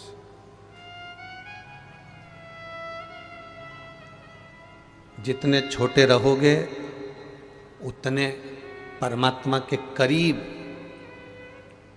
जितने छोटे रहोगे, बर्तन जो छोटा रहता है वो रसोई घर में पड़ा रहता है। ईमानदारी से बोलना, तुम्हारे घर के किचन में, रसोई घर में जहाँ तुम भोजन बनाते हो, छोटा सा रसोई घर, छोटा सा किचन, छोटा सा भोजनालय, उस भोजनालय के अंदर जो छोटे छोटे बर्तन हैं वो ऐसे जमे रहते हैं। कटोरियाँ, गिलासियाँ, चम्मचियाँ, थाली यहाँ सब ड्रॉज में रखे रहते हैं। अब इतना बड़ा बर्तन तुम ड्रॉज में रखोगे क्या? इतना बड़ा बर्तन तुम उस रेक से पर रखोगे क्या? उस जाली में रखोगे क्या? स्टील की अलमारी में रखोगे क्या? इतना बड़ा बर्तन तो तुम्हें कहीं दूसरी जगह रखना पड़ेगा। अर्थात छोटे बने रहोगे, जितनी नम्रता तुम में होगी, जितना छोटापन तुम में होगा, जितनी सहजता तुम में होगी, जितनी आनंदता तुम में होगी, तुम उतने, जैसे छोटा बर्तन रसोई घर में रखा होता है, छोटा बर्तन भंडारे में रखा होता है, उसी तरह जितने छोटे बने रहोगे, नम्र बने रहोगे, उतने महादेव के पास बने रहोगे, शिव के पास बने रहोगे। जितने बड़े बर्तन होते चले जाओगे, जितना बड़ा पात्र होते चले जाओगे, जितने बड़े भगोने होते चले जाओगे, जितना बड़ा बर्तन बनते चले जाओगे, जितने बड़े बनते चले जाओगे, उतना तुम्हें महादेव भी दूर करते चले जाता है कि अब मैं तुम्हें करीब नहीं रख सकता, क्योंकि ये पात्र बड़ा हो गया, ये कभी कभी निकलेगा, ये बर्तन कभी कभी काम आएगा। छोटा रहता तो मेरा रहता। भगवान मेरा महादेव भागवान बनाता है। मेरा महादेव क्या बनाता है? भागवान बनाता है, अर्थात भाग्यवान बनाता है।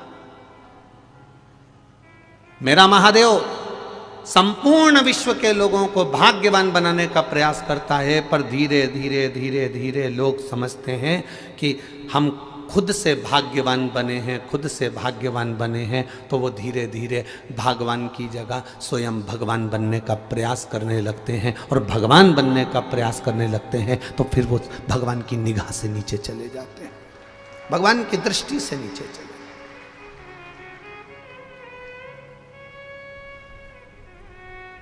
आप करो भजन, आप करो स्मरण, आप भगवान की भक्ति को जितना धारण कर सकते हो करो।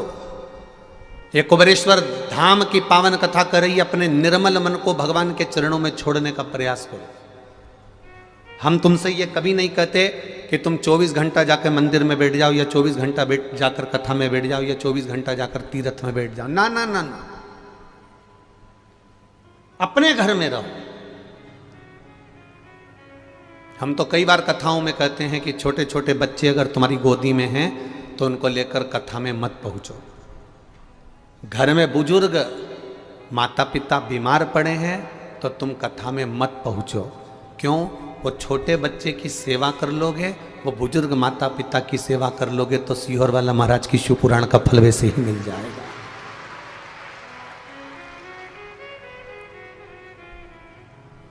बच्चे कष्ट में हों या घर के बुजुर्ग कष्ट में हो और आप बैठकर कथा का रस तत्व ग्रहण करो, ये हमको अच्छा नहीं लगता। प्रयास करो।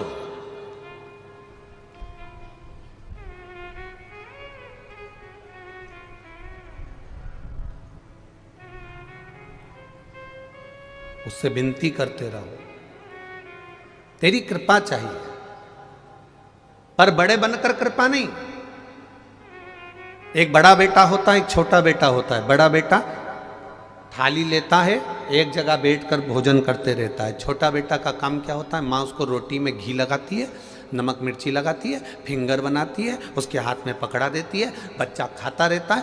माँ का पल्लू पकड़कर माँ के पीछे पीछे जाता रहता है। माँ इधर जाए वो खाता खाता उधर चले जाए, माँ उधर जाए वो खाता खाता उधर चले जाए, माँ उधर जाए वो खाता खाता उधर चले जाए। एक बड़ा बेटा है जो एक जगह बैठकर खा रहा है, एक छोटा बेटा है जो माँ के पीछे पीछे दौड़ दौड़ कर खा रहा है। भगवान से कहना हमें इतना बड़ा मत बनाना कि हम एक जगह बैठकर तेरा भजन कर सकें, हमें छोटे बच्चे की तरह बनाना, चलते फिरते तेरा भजन करें और अंत में तर जाए।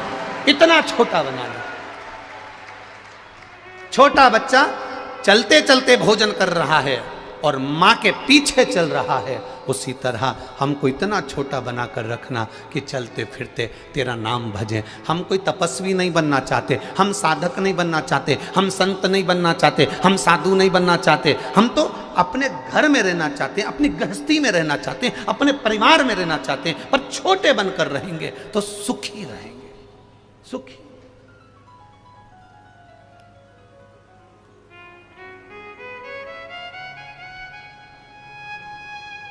अभी बरहानपुर की कथा में एक बात कही थी, आपके स्मरण में होगी।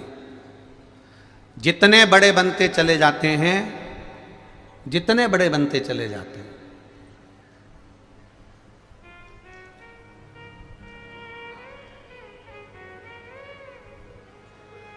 उसकी दो चीजें उसके पास से चली जाती है। हम जितने बड़े बनते चले जाएंगे उसकी दो चीजें उसके पास से चली जाएंगी। क्या क्या? एक उसके चेहरे की स्माइल और एक उसके थाली में मलाई। थाली में भोजन में उसके ना तो घी मिलेगा, ना शक्कर मिलेगी, न रबड़ी मिलेगी, न बालूशाही मिलेगी, न जोरदार एक से बढ़कर एक मालपुआ रबड़ी कुछ भी उसकी थाली में नहीं मिलेगी। जितना बड़ा बनता चले जाता है उतनी उसकी स्माइल कम हो जाती है, हंसी कम हो जाती है और थाली में भोजन की मात्रा कम होती चली जाती है। तो ऐसा बड़प्पन किस काम का? ऐसा बड़प्पन किस काम का कि तुम 4 लोगों में खुलकर हंस भी नहीं सकते?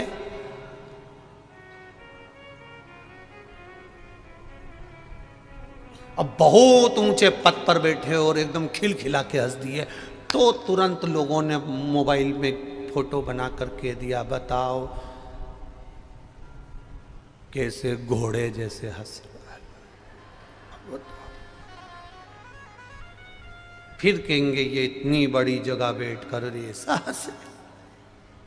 अब बहुत सावधानी रखना पड़ती है, इसलिए जो बड़े बड़े लोग होते हैं VIP, उनको तुम ज़्यादा हंसते हुए नहीं देख सकते। उनको हंसना भी होता है तो बेचारे ऐसे हंसते हैं, थोड़ा सा मुंडा हिलाएंगे, ज़्यादा हिलाएंगे तो ये बेचारे यूं चले जाएंगे।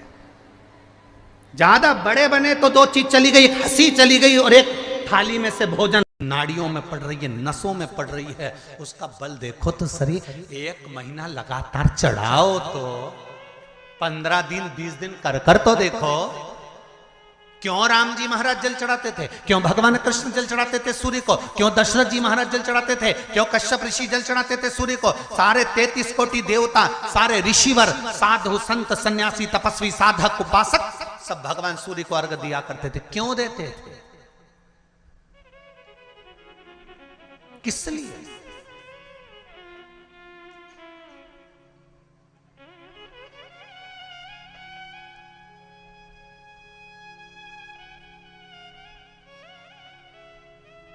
सूर्य नारायण भगवान को जल चढ़ाते समय आपके पंजों की एड़ी ऊंची नहीं होना चाहिए। ध्यान दीजिएगा महाराज, आपका पंजा पांव का पूरा की पूरा जमा होना चाहिए भूमि पर। हाथ कितने इंच ऊपर? 8 इंच ऊपर होना चाहिए। जल जो गिरे, सूर्य की किरण, सूर्य का दर्शन उस जल की रोशनी में करना चाहिए। क्या होगा उससे? जिस बच्चे को आंख में चश्मा लगा हो, मोटे से मोटा चश्मा लगा हो, छूट नहीं रहा हो, तो थोड़े दिन उसको सूर्य का अर्घ चढ़वाना चालू कर दो और जल में से सूर्य का दर्शन कराना चालू कर दो। सूर्य का दर्शन जल में से 2 महीना 2.5 महीना बहुत है, आंख की रोशनी बढ़ जाएगी, चश्मा हट जाएगा। आप कर देखिए। अब एक प्रश्न और खड़ा होता सूर्य को अर्घ देने का। गुरुजी, पंचदेव पंचायत में सूर्य नारायण भगवान शंकर की पंचायत में हैं। सूर्य नारायण को हम फ्लैट में रहते हैं, हम फ्लैट के अंदर रहते हैं, तो हम फ्लैट में रहते हैं। हमारे यहाँ अगर छज्जा नहीं है, हमारे यहाँ जगह नहीं है, तो हम सूर्य को अर्घ कैसे दें? तो महाराज खिड़की तो होगी। अगर घर में फ्लैट में पानी ढुलेगा और आप लोग नहीं समेट सकते तो एक बाल्टी रख लो, एक पात्र रख लो, पर सूर्य नारायण भगवान को अर्घ देकर रोशनी शरीर पर पड़ना चाहिए। जिंदगी में कभी कोई बड़ी बीमारी नहीं आ सकती। कितने लोग देते हैं सूर्य को अर्घ? जरा हाथ उठाओ। बहुत बढ़िया, बहुत जोरदार। पुरुष लोग भी देते हैं ना, चाहे बच्चे से बच्चा, बच्चों के हाथ में भी 1 लोटा पानी पकड़ाओ। घर में छोटे बच्चे हो ना, उनको तांबे का लोटा दो, पानी दो, जा बाहर खड़े हो जा, 1 लोटा पानी चढ़ा के आओ। पहले दिन आप स्वयं बच्चे के साथ बाहर खड़ी हो, ओटले पर, घर के बाहर खड़ी हो, छत पे खड़ी हो या घर के बाहर खड़ी हो, और बच्चे से कह लो चढ़ाओ बेटा, देखो ऐसा हाथ 8 इंच ऊपर करिए, तांबे का लोटा लेकर पानी धीरे धीरे डोलना है। जैसे वो स्लो मोशन के सीन नहीं होते नाटक में, ये एकदम धीरे धीरे धीरे, बस नहीं तो मालूम पड़े छोरा छोरी एक साथ उंडेल के अंदर नहीं। जल चढ़ाते समय उस पानी में से सूर्य की किरण पड़ना चाहिए। सूर्य की किरण।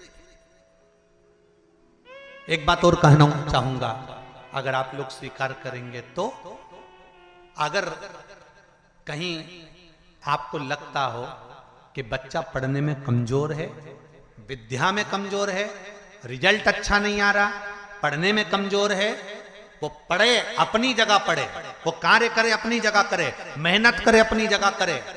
बच्चों को कह दो कि कुछ समय के लिए सूर्य को अर्घ देना चालू कर।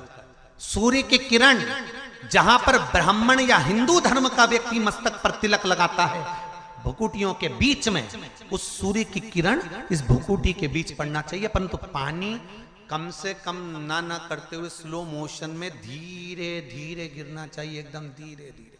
तो यहां एक रेखा सूर्य की किरण से पड़ती है। चंद्रदेव का लड़का था, देखो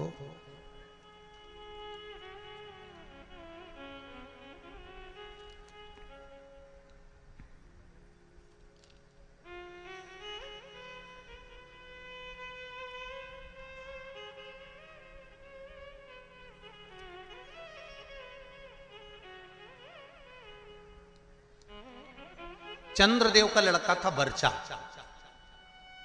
क्या नाम था? जम के बोलिए जरा। वर्चा। सुंदर प्रसंग है शिव पंचायत, शिव महापुराण का। जब संसार के हित के लिए, संपूर्ण विश्व कल्याण के लिए ब्रह्मा जी ने 33 कोटि देवताओं को बुलाया और बुलाकर ब्रह्मदेव ने कहा कि हे देवताओं, मृत्यु लोक में द्वापर में भगवान कृष्ण, भगवान विष्णु कृष्ण के रूप में अवतरित होने जा रहे हैं। सारे देवता अपने अपने पुत्रों के साथ में, अपनी अपनी पुत्रियों के साथ में, पुत्र वधुओं के साथ में, धर्म पत्नियों के साथ में 33 कोटि देवता द्वापर में रूप रख रख कर आप भी जन्म लो, आप भी प्रकट हो, क्योंकि भगवान कृष्ण आ रहे हैं।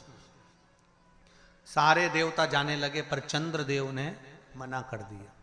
चंद्रदेव बोले कि मैं तो चले जाऊंगा, मना नहीं है, अगर आप कहते हो तो मैं चले जाऊंगा, मैं जाकर रूप रख लूंगा और भगवान कृष्ण की सेवा में लग जाऊंगा। पर मेरा बेटा वर्चा,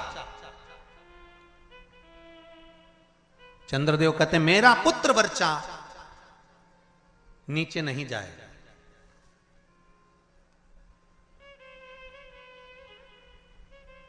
खूब समझाया देवताओं ने। देखिए, जब 33 कोटि देवता जा रहे हैं तो आप अपने पुत्र को क्यों नहीं भेजते?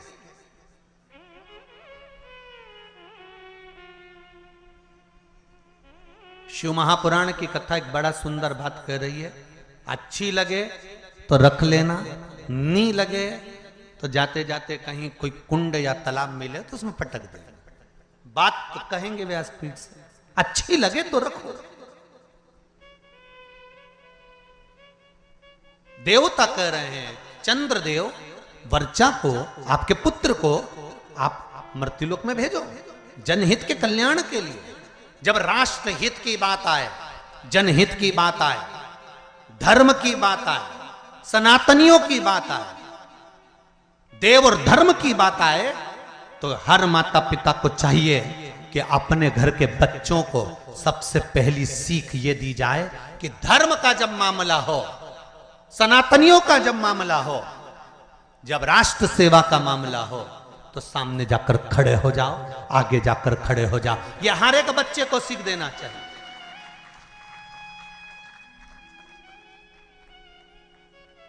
पर हम अपने बच्चों को सीख देते हैं, कहां जा रहा है? अरे मम्मी, और देखो जरा, भगवान के मंदिर में अनुष्ठान चल रहा है, साहू परिवार शिव महापुराण की कथा करवा रहा है, गांव में कथा हो रही है, गांव के अंतर्गत कार्यक्रम चल रहा है, संपूर्ण गांव का कार्य है, तुझे क्या करना जाकर? वो तो उनका काम है ना, चुप बैठ रहे। माता और पिता को चाहिए कि अगर हमारे गांव में अगर आए हैं इतने मेहमान, हमारे गांव में इतने लोग कब आएंगे साहब? ये तो शंकर की कृपा से शिव के रूप में आए हैं, कब आएंगे? बल्कि घर के लोगों को ये चाहिए कि अपने बच्चों से कहे तेरी परीक्षा हो गई, पढ़ाई हो गई, एग्जाम हो गए, रिजल्ट अपनी जगह आएगा। 7 दिन शिव महापुराण की कथा चल रही है, जाकर पंडाल में सेवा करो, झाड़ू लगाओ, कोई को जरूरत हो पानी पिलाओ, किसी चीज की जरूरत हो तो सेवा करो। 33 कोटि देवता भी शंकर भगवान की सेवा में लगे रहते हैं। तुम खुद देख लो, कल तक यहां पर इतनी तेज गर्मी पड़ रही थी, प्रचंड धूप पड़ रही थी, और आज निकल कर देखो तो चारों तरफ छाए नजर आई।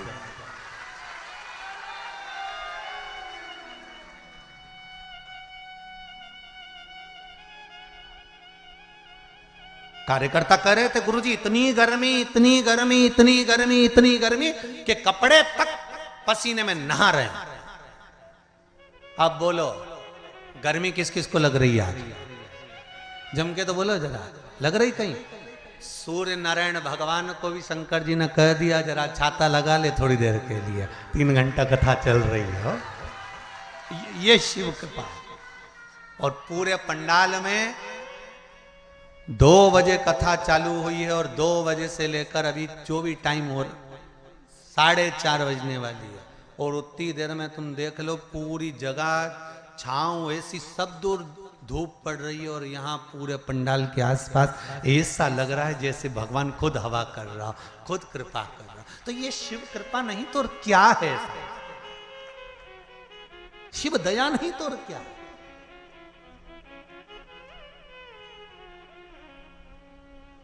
अरे तेरा ही दिया मैंने खाया पिया है, तेरा शुक्रिया है, तेरा शुक्रिया है।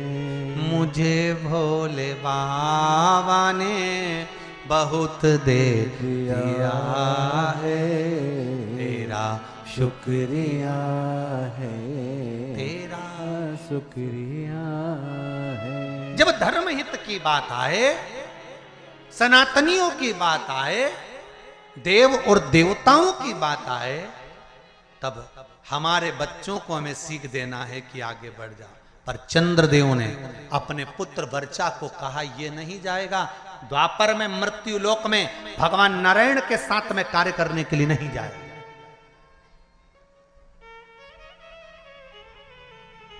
वर्चा को सूचना मिली, वर्चा को खबर मिली। कई लोगों के मन में एक प्रश्न आता है, भगवान कृष्ण पांडवों के साथ थे? बोलो तो, थे ना? भगवान कृष्ण अगर पांडवों के साथ थे, भगवान कृष्ण को मालूम था अभिमन्यु चक्रव्यूह में फंस चुका है, भगवान कृष्ण चाहते सुदर्शन उठा के अभिमन्यु को बचा सकते थे। भगवान कृष्ण चाहते तो अभिमन्यु की रक्षा कर सकते थे, भगवान कृष्ण चाहते तो अभिमन्यु को बचा सकते थे, अभिमन्यु की रक्षा कर सकते थे। जब अर्जुन, नकुल, सहदेव, भीम, युधिष्ठिर, ये 5 की रक्षा मेरे कृष्ण ने हर घड़ी, हर पल, हर क्षण करी, तो सुभद्रा का पुत्र है अभिमन्यु।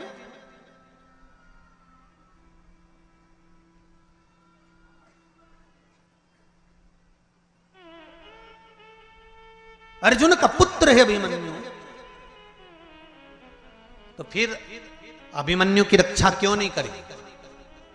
क्या भगवान कृष्ण को नहीं मालूम था कि ये मरने वाला है? क्या भगवान कृष्ण को नहीं ज्ञात था कि ये मरने वाला है? उसकी कथा है ये। चंद्रदेव ने कह दिया था मैं मेरे बेटे को नहीं भेजूंगा। वर्चा को मालूम पड़ा,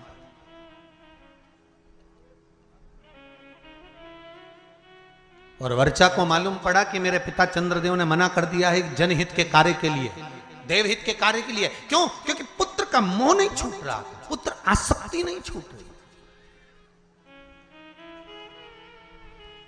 कई लोग आपसे पूछेंगे पूर्व समय में अभिमन्यु कौन था जिसकी रक्षा मेरे कृष्ण ने नहीं करी? पांडवों की रक्षा करी पर अभिमन्यु की रक्षा नहीं करी। लोग आपसे प्रश्न करेंगे, आपको उत्तर देना पड़ेगा। घर के छोटे बच्चे पूछेंगे, मम्मी चक्रव्यूह में अभिमन्यु पड़ा था, महाभारत देखकर कहेंगे जब भगवान कृष्ण पांडवों के साथ थे तो अभिमन्यु की रक्षा क्यों नहीं करी?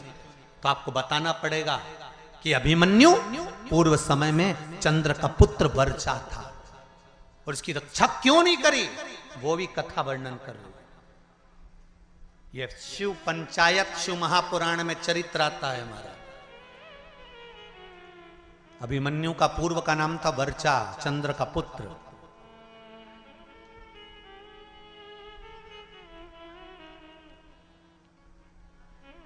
क्या कमी पड़ गई थी, क्यों नहीं करी? वर्चा को मालूम पड़ा कि मेरे पिता ने मुझे मना कर दिया, मेरे पिता ने कह दिया कि मृत्युलोक में मेरा पुत्र वर्चा नहीं जाएगा, क्योंकि पुत्र आसक्ति, पुत्र मोह, पुत्र का स्नेह बड़ा प्रबल होता। पुत्र का मोही तो था जो धृतराष्ट्र का पूरा वंश डूब गया। अगर पुत्र मोह में धृतराष्ट्र नहीं पड़ता ना तो बच जाता पूरा परिवार, पूरा परिवार बच जाता। पर माताओं और भाई जितने लोग कथा सुन रहे हैं, आपसे निवेदन है इतना पुत्र मोह मत पालना कि तुम्हारी औलाद ही तुमको नष्ट कर दे, तुम्हें बर्बाद कर दे। ऐसा पुत्र मोह मत पालना।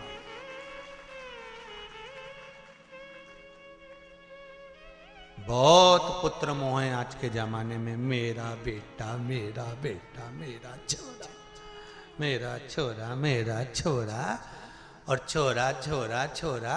और जब आई छबीली फिर काय का छोरा।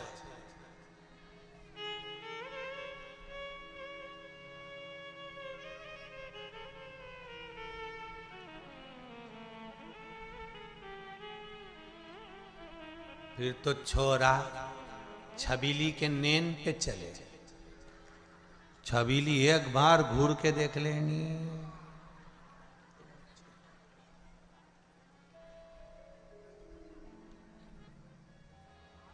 इतना बल।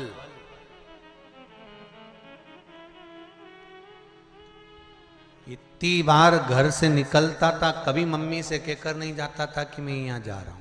जिस दिन से शादी हुई घरवाड़ी के 50,000 के जाना पड़ता है कि मैं यहां जा रहा हूं।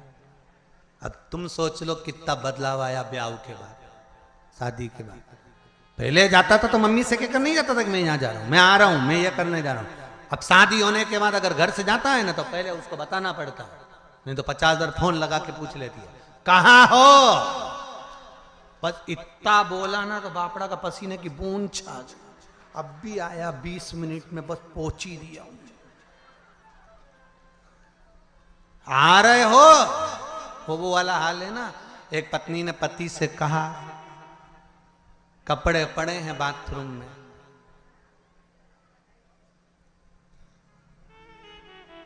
धो देना, नहीं तो मैं धो दूंगी। अब समझदार पति था, समझ गया अगर कपड़े नहीं धोए तो ये अपने को, मतलब एक ही लाइन बोली उसने, जगदम्बा, बाथरूम में कपड़े पड़े हैं धो देना, नहीं तो मैं धो दूंगी। अब उतने में समझदार पति समझ गया कि अपन को धोना जरूरी है, नहीं तो ये अपने को धो देगा। तो बेचारा नहाया बाद में, पहले वाने कपड़े ही धोया क्योंकि उसको मालूम था नहीं तो अपने धो देगी दाग। ये निवेदन है आप सबसे, बच्चों को। वर्चा ने कहा अपने पिता चंद्र से कि आप पुत्र मोह में पड़े हो, पुत्र मोह की आसक्ति है आप।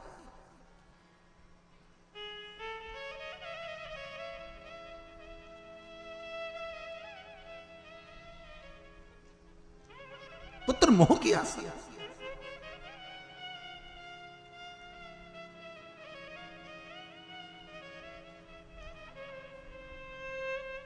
बेटा, मैं नहीं चाहता कि मृत्यु लोक में तुम द्वापर में भगवान विष्णु के साथ नीचे लीला करने के लिए जाओ, क्योंकि नीचे मैं जानता हूं युद्ध होने वाला है, और युद्ध होगा और सब समाप्त होगा। वर्चा ने कहा चंद्रदेव से, पिताजी, दो क्षण भी अगर भगवान का साथ मिलता है ना, तो उससे बढ़कर कोई कृपा नहीं हो सकती। जब रावण मरा था तो मंदोदरी सिर पटक पटक कर रो रही थी, रावण की धर्म पत्नी मंदोदरी।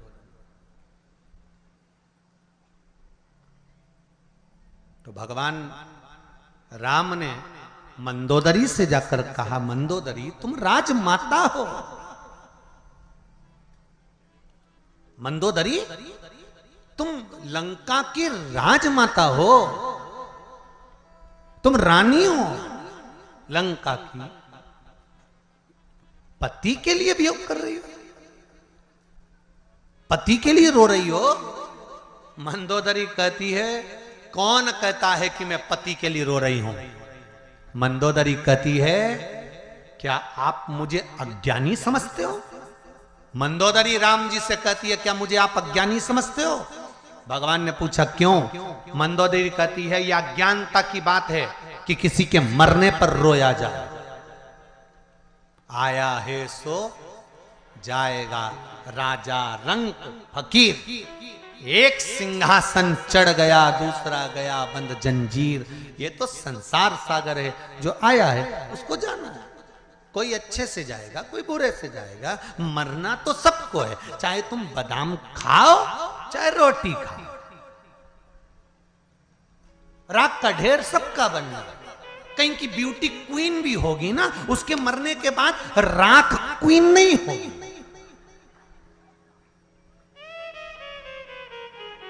कहीं का बोल्ड भी होगा ना, बॉडी शॉडी बनाकर रखा होगा, खूब ढल्ले सल्ले बनाकर रखा होगा, खूब जोरदार बॉडी शॉडी बनाकर रखा होगा, खूब जोरदार उसने शरीर बनाकर रखा होगा, तो मरेगा तो भी राख का ढेर होगा। वो राख के ढेर में बॉडी नजर नहीं आएगी। और 4 घंटे तुम अगर मेकअप भी करोगे ना, तो मरने के बाद मेकअप ढेर में नहीं दिखाएगा। तो बादाम खाओगे तो भी मरोगे, नहीं खाओगे तो भी मरोगे, रोटी खाओगे तो भी मरोगे, नहीं खाओगे तो भी मरोगे। तो ये अंदाजे में मत रहना कि मृत्यु तुम्हारा चेहरा देखकर तुम्हें 2, 4, 8 दिन और ज्यादा दे देगी। यमराज से किसी की रिश्तेदारी थोड़ी ना कि तुम जोरदार, बहुत जोरदार श्रृंगार मिंगार करके रहो, 2 घंटा तक पेंसिल लाइन खींचो, डब्बा भरो, फिर खजूर वाली चोटी करो, ने जोरदार तैयार मैयार होके रहो। तो तुम सोचो कि यमराज आएगा तो मैं तो उससे कह दूंगी ने बाजू वाली के ले जा, ने मेरे को छोड़ दो। तो यमराज कहीं तुम्हारा काका जी लगे तो छोड़ जाएगा।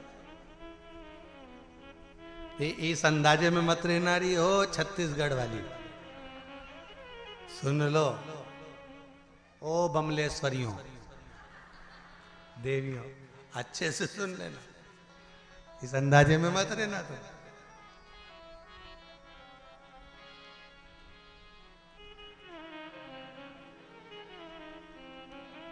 अरे महाराज, राम के बिना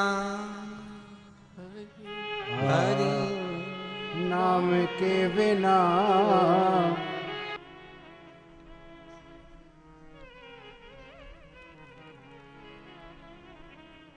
इस फूल को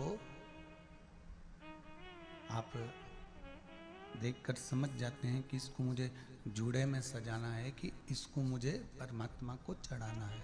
ये फूल, ये पुष्प जो बगीचे में लगाया गया है, जो बगीचे में निर्मित हुआ है, प्रकट हुआ है, उगाया गया है, इसको कैसे संजोना है, इसको कैसे कहाँ लेकर जाना है, इस पुष्प को कहाँ तक पहुँचाना है। उसी तरह